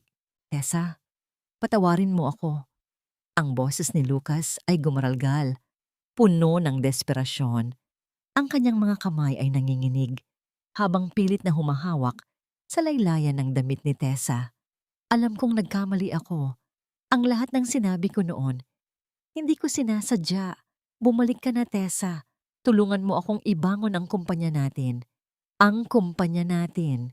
Ang salitang natin ay tila isang balaraw na tumusok sa puso ni Tessa. Nagpapaalala sa kanya ng lahat ng gabi na nagpuyat siya, nagtrabaho, at nangarap para sa isang kumpanyang hindi pala kailanman naging kanila. Ngayon, gusto niyang gamitin ang kanyang kamay, ang kanyang puso, upang muling itayo ang isang imperyo na kailanman ay hindi nagpahalaga sa kanya. Dahan-dahang lumayo si Tessa sa pagkakahawak ni Lucas. Ang kanyang mga mata ay nanatiling nakatitig sa lalaki, ngunit ang kanyang isipan ay lumilipad sa mga alaala ng nakaraan. Ang gabing itinapon ni Lucas ang kanyang kare-kare. Ang gabing sinabi niyang amoy sibuyas siya. Ang gabing pinatay niya ang kanilang pagmamahalan. Lucas, huli na ang lahat. Ang boses ni Tessa ay kalmado, ngunit may pinalidad na hindi pwedeng questionin. Ang babaeng nagmahal sa iyo noon ay matagal nang namatay kasama ng mga pangarap na itinapon mo. Hindi mo na mababawi ang nakaraan. Hindi, Tessa. Kaya pa natin ito. Pilit na pagmamakaawa ni Lucas. Alam kong mismo rin ako. Mismo rin ang dating tayo. Tingnan mo ang ginawa mo. Hindi ka ba masaya? Ikaw ang dahilan kung bakit kami naghihirap ngayon. Isang mapait na ngiti ang sumilay sa labi ni Tessa. Tama ka, Lucas. Masaya ako. Pero hindi dahil sa pagbagsak mo. Masaya ako dahil sa wakas, natagpuan ko ang tunay kong halaga. Ang halaga ko ay hindi nasusukat sa kung gaano ka ka-successful o kung gaano ka kaganda ang hitsura mo. Ang halaga ko ay nasa bawat subo ng pagkaing niluluto ko, sa bawat ngiti ng customer na nabubusog sa hapag ko. Nandoon yon sa katotohanan na kahit anong hirap ang idaan mo sa akin, nakakaya ko pa ring bumangon. Dahan-dahang lumakad palayo si Tessa. Ang kanyang mga hakbang ay matatag at walang pag-aalinlangan. Hindi niya pinansin ang paghikbi ni Lucas o ang paulit-ulit na pagmamakaawa nito. Ang kanyang puso ay walang galit, ngunit wala na rin ang dating awa. Ang natitira ay isang malalim na pagpapatawad, hindi para kay Lucas, kundi para sa kanyang sarili, ang pagpapatawad na nagpalaya sa kanya. Nang makalapit sa pintuan, lumingon si Tessa sa huling pagkakataon. Lucas, hindi ako ang magliligtas sa iyo. Ang sarili mo lang ang makapagpapalaya sa iyo sa kalabang matagal mo nang pinatira sa loob ng dibdib mo, ang kasakiman. At sa isang marahang galaw, isinara ni Tessa ang pintuan. Ang tunog ng pagsasara ng pinto ay tila isang huling hudyat ng pagtatapos ng isang kabanata sa kanyang buhay. Sa loob ng kusina ni Elena, nakasandal si Tristan sa counter, nakangiti habang pinapanood si Tessa. Hindi siya nagsalita, ngunit ang kanyang mga mata ay puno ng paghanga at pagmamalaki. Lumapit si Tristan kay Tessa at inabot ang isang mainit na tasa ng tsa. Ayos ka lang ba? Mahinang tanong ni Tristan. Tumango si Tessa. Masaya ako, Tristan. Hindi dahil naghihirap sila, kundi dahil pakiramdam ko ay malaya na ako. Malaya na sa lahat ng sakit. Ang golden moment ay naganap nang kumuha si Tessa ng basahan at kape at maingat na nilinis ang kanyang mga kamay. Ang bawat kuskos niya sa balat ay tila paghuhugas sa lahat ng dumi at sakit ng nakaraan. Walang bakas ng anumang emosyon maliban sa kapayapaan ng kanyang mukha. Sa gitna ng kapayapaan na yon, isang malaking ingay ang narinig mula sa likuran ng restaurant. Sunod-sunod na tunog ng pagbasag ng bis, kalabog ng mga kasangkapan, at isang matinis na sigaw. Tessa, bumalik ka rito. Lahat ng ito ay kasalanan mo. Ninakaw mo ang lahat sa akin. Ibibigay ko sa iyo ang kapalit. Nagsimulang manginig ang buong katawan ni Tessa. Ang boses na yon ay pamilyar. Ang boses ng isang baliw na babae na tinatangay na ng galit. Bella, bulong ni Tessa. Ang kanyang mga mata ay nanlaki sa gulat at takot. Mabilis na hinila ni Tristan si Tessa sa kanyang likuran. Ang tunog ng pagbasag ng pintuan ay mas malakas na ngayon at sa gitna ng kaguluhan, pumasok si Bella. Ang kanyang mga damit ay gulo-gulo, ang kanyang buhok ay nakalugay, at sa kanyang mga kamay ay hawak niya ang isang matalim at kuminang na kutsilyo. Ang kanyang mga mata ay puno ng matinding galit at kabaliwan. Ibalik mo sa akin ang lahat, Tessa. Ibalik mo ang kinabukasan ko. Ibibigay ko sa iyo ang kapalit ng pagnanakaw mo. Sigaw ni Bella, at sa isang iglap, sumugod siya patungo kay Tessa. Ang pag-ibig ay hindi lang sa mga salita na susukat, kundi sa mga sakripisyong handang mong gawin para sa kaligtasan ng minamahal. Sa loob ng kusina ni Elena, ang ingay ng pagbasag ng pinto ay sinundan ng matinis na sigaw ni Bella. Ang kanyang mga mata ay nanlilisik sa galit at sa kanyang mga kamay ay isang matalim na kutsilyo, handang isaksak sa sino mang humadlang. Magnanakaw ka, Tessa. Ninakaw mo ang lahat sa akin. Ang pera ko, ang Lucas ko, ang kinabukasan ko. Sigaw ni Bella at sa isang iglap, sumugod siya patungo kay Tessa. Ang talim ng kutsilyo ay kumikinang sa ilalim ng ilaw. Naramdaman ni Tessa ang matinding kaba na gumapang sa kanyang buong katawan. Hindi siya nakakilos. Ang kanyang mga paa ay tila nakadikit sa sahig. Ngunit bago pa man dumampi ang talim sa kanyang balat, isang matibay na katawan ang humarang sa kanya. Tessa! Sigaw ni Tristan, at sa isang mabilis na galaw, itinulak niya palayo si Tessa at siya ang humarap kay Bella. Narinig ni Tessa ang isang malalim na tunog kasabay ng mainit na likido na dumampi sa kanyang balat. Isang matinding kirot ang gumapang sa braso ni Tristan. Ang kutsilyo ni Bella ay tumama ng diretso sa kaliwang braso ng lalaki. Tristan! Sigaw ni Tessa, ang kanyang boses ay puno ng takot. Sa sandaling iyon, ang tunog ng mga yabag ng paa ay narinig mula sa labas. Mabilis na pumasok ang mga security ni Tristan at ang mga pulis na nakabantay sa paligid. Agad nilang inagaw ang kutsilyo kay Bella at pusasan ito. Si Bella ay patuloy na sumisigaw, nagwawala at nagbabanta, ngunit ang kanyang boses ay tuluyang naglaho nang siya ay hilahin palabas. Lumuhod si Tessa sa harap ni Tristan. Ang kanyang mga kamay ay nanginginig habang pinipigilan ang pagdurugo sa braso ng lalaki. Ang puting chef's jacket ni Tristan ay nabahira na ng dugo, ngunit ang kanyang mga mata ay nakatingin lang kay Tessa, puno ng pag-aalala. Ayos ka lang ba, Tessa? Hindi ka ba nasugatan? Mahinang tanong ni Tristan.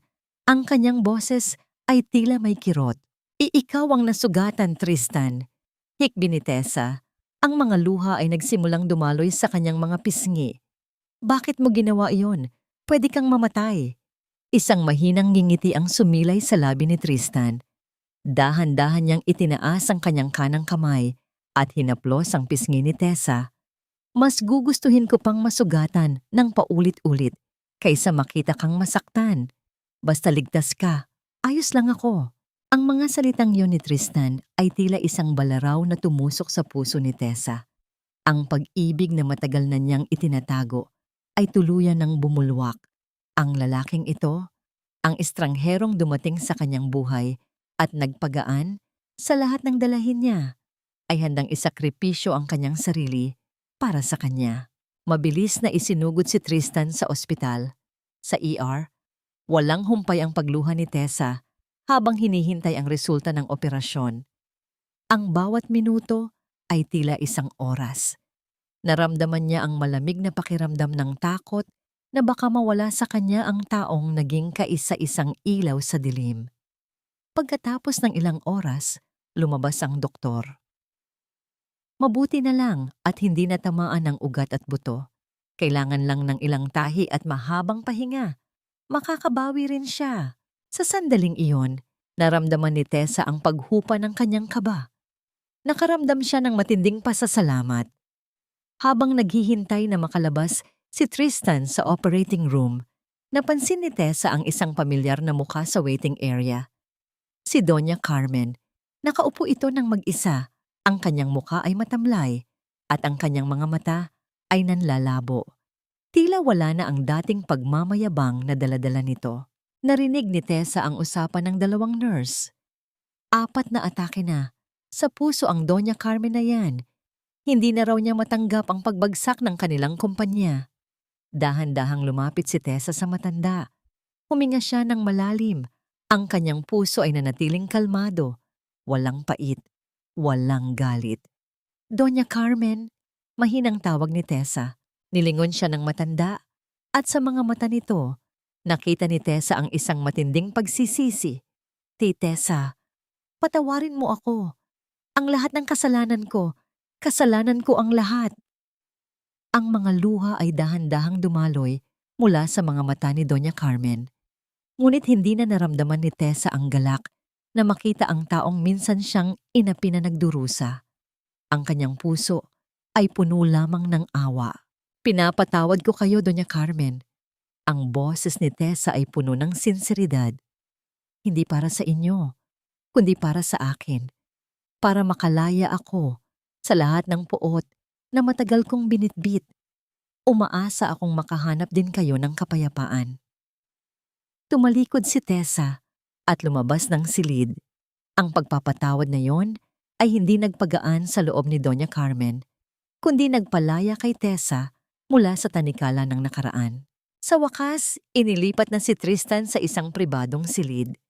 Nakahiga siya sa kama, ang kanyang braso ay may benda at mahimbing na natutulog. Lumapit si Tessa at umupo sa tabi niya. Hinawakan niya ang kamay ni Tristan at dahan-dahang hinalikan ang noo ng lalaki.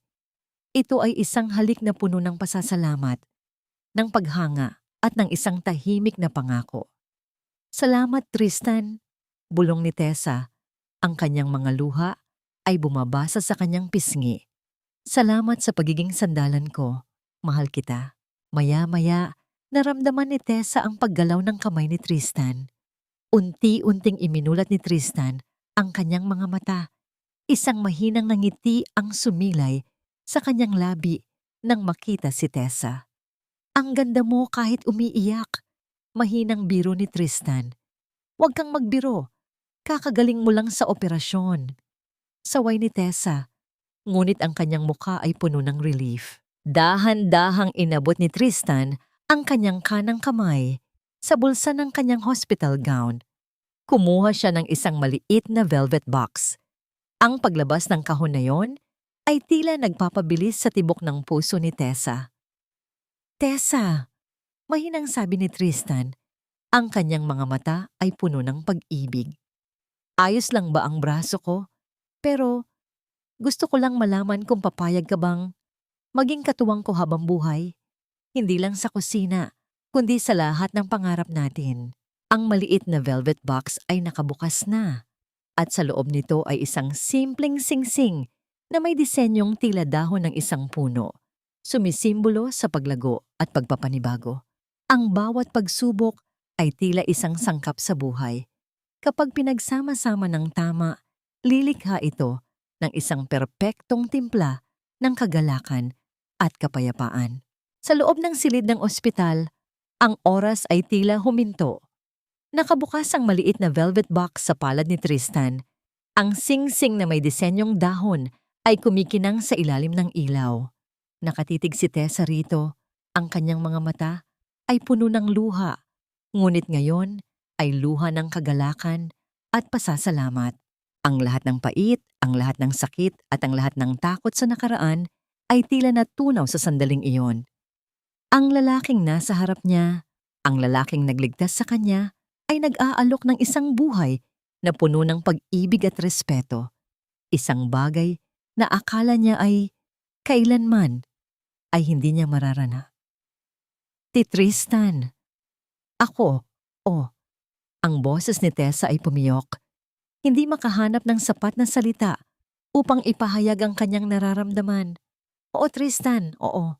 Isang malaking ngiti ang sumilay sa labi ni Tristan. At sa kabila ng sakit sa kanyang braso, dahan-dahan niyang inilabas ang singsing mula sa kahon. Maingat niyang isinuot ito sa daliri ni Tessa. Hindi ito mamahaling diamante, ngunit ang bawat kurba ng disenyo ng dahon ay tila nagpapahiwatig ng kanyang pag-ibig, malinis, totoo, at handang lumago. Ang isang fade to black emotional intimacy ay naganap.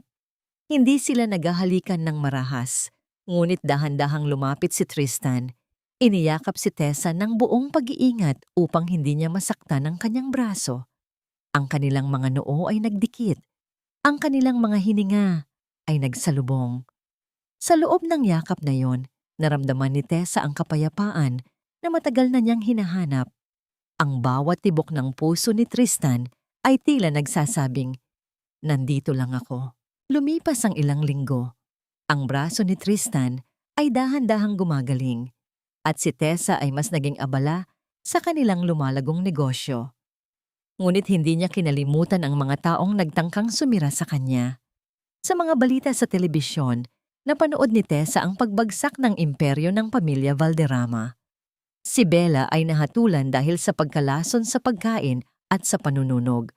Nakulong siya at tuluyan ng nawalan ng kinabukasan. Si Lucas naman, hindi nakulong. Ngunit nawalan ng lahat. Ang kanyang reputasyon ay nawasak. Ang kanyang yaman ay naglaho. Sa isang golden moment na puno ng kababaang loob, nakita ni Tessa si Lucas sa palengke. Nakasuot ito ng kupas na damit. Pinapasa ng isang sako ng bigas. Ang kanyang mukha ay puno ng pawis at pagod. Nagkatitigan sila. Sa mga mata ni Lucas, nakita ni Tessa ang isang malalim na pagsisisi at kahihiyan. Hindi siya nagsalita. Yumuko lang siya at dahan-dahang lumakad palayo. Hindi na naramdaman ni Tessa ang puot, ngunit wala na rin ang dating awa. Ang natitira ay isang malalim na pakiramdam ng kapayapaan. Naramdaman ni Tessa ang isang mainit na kamay na humawak sa kanyang kamay. Si Tristan. "Ayos ka lang ba?" tanong nito. Tumango si Tessa. "Ayos lang ako." Ang buhay ay patuloy na gumagala. Ang bawat pagtatapos ay isang bagong simula. Ang kusina ni Elena, ang dating maliit na karinderya ay lumago. Mula sa isang pwesto, naging isang chain of restaurants na ito sa iba't ibang parte ng Pilipinas. Ang bawat branch ay may sariling menu, ngunit ang lahat ay may parehong puso. Ang mga recipe ng ina ni Tessa. Ang kanyang pangarap ay naging mas malaki kaysa sa kanyang inaasahan. Sa isang tahimik na gabi, nakaupo sina Tessa at Tristan sa kanilang paboritong mesa sa sulok ng kanilang pinakamalaking restaurant. Kumakain sila ng simpleng sinigang. Ang lasa ay pamilyar at mainit. Alam mo, Tristan, sabi ni Tessa, ang kanyang mga mata ay nakatingin sa lalaki, puno ng pag-ibig.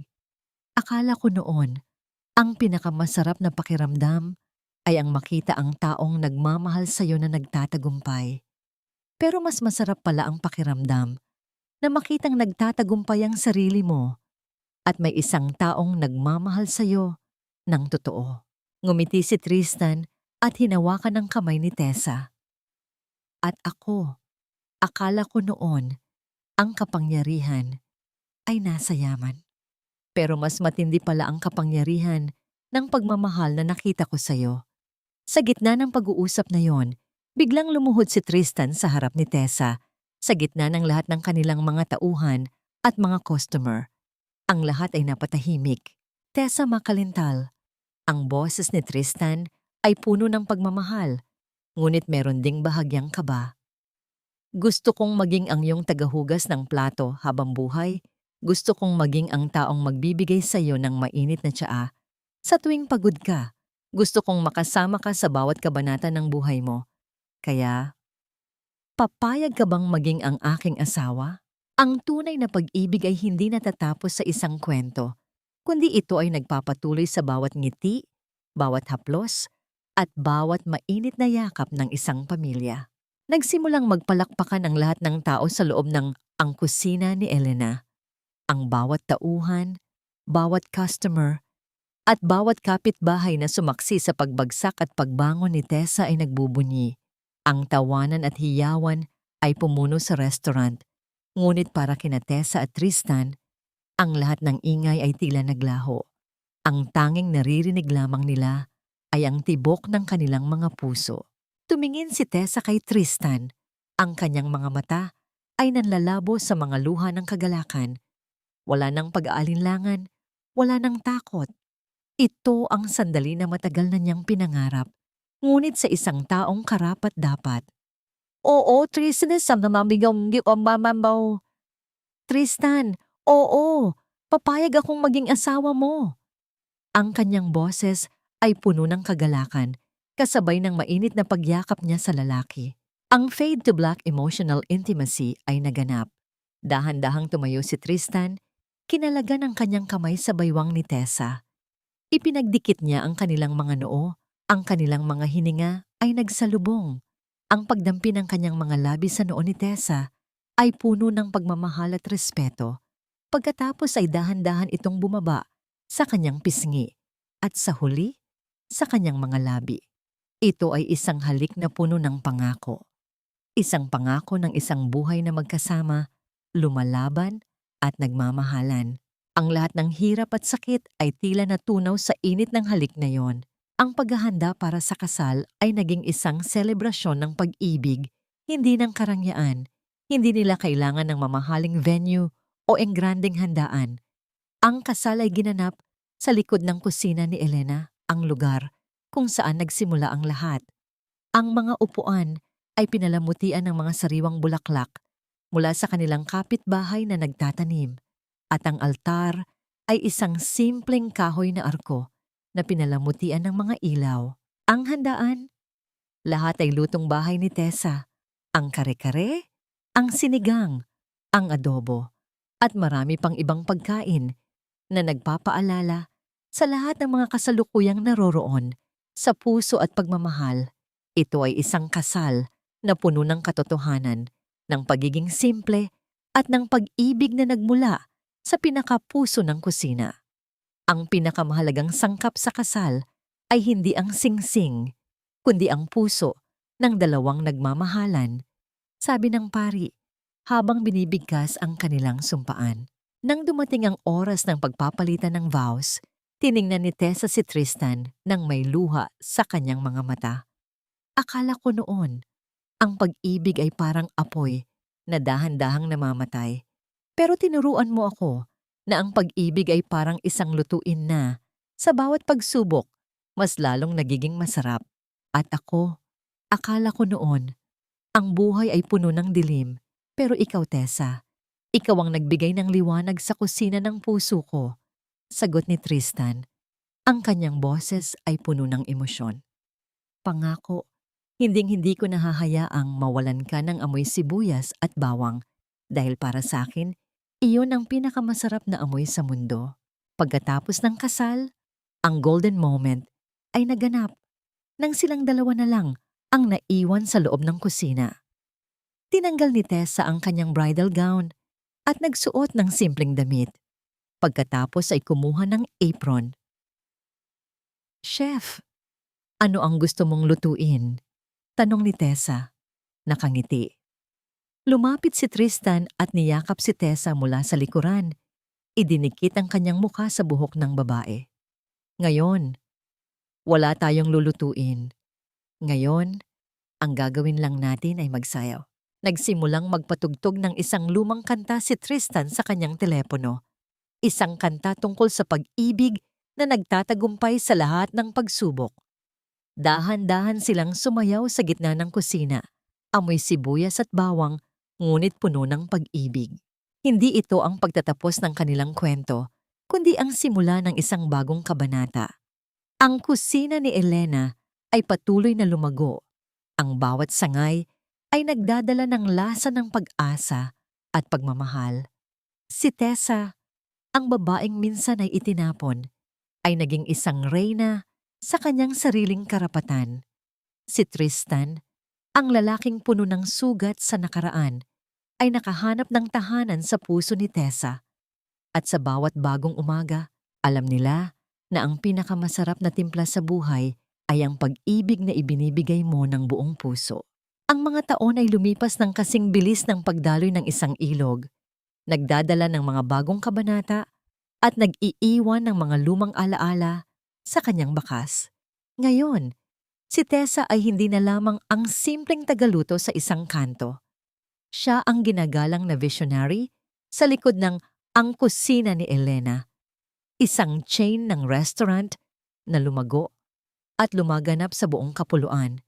Bawat branch ay nagdadala ng lasa ng pag-asa at pagmamahal. Sa tabi niya, si Tristan ay nananatiling kanyang matibay na sandalan, hindi bilang isang bilyonaryong amo, kundi bilang kanyang tapat na asawa at ama ng kanilang nag-iisang anak na babae, si Elena, na mahilig ding maglaro sa kusina. Isang araw, habang dumadalaw si Tessa sa sementeryo upang linisin ang puntod ng kanyang ina, may nakita siyang isang lumang pamilyar na pangalan na nakaukit sa isang marmol na lapida. Carmen Valderrama. Naupo si Tessa sa harap ng puntod, naglagay ng sariwang bulaklak at nanatiling tahimik. Wala siyang nararamdamang galit, wala ring saya. Ang puso niya ay payapa, tila isang lawa na hindi na ginugulo ng mga bato ng nakaraan.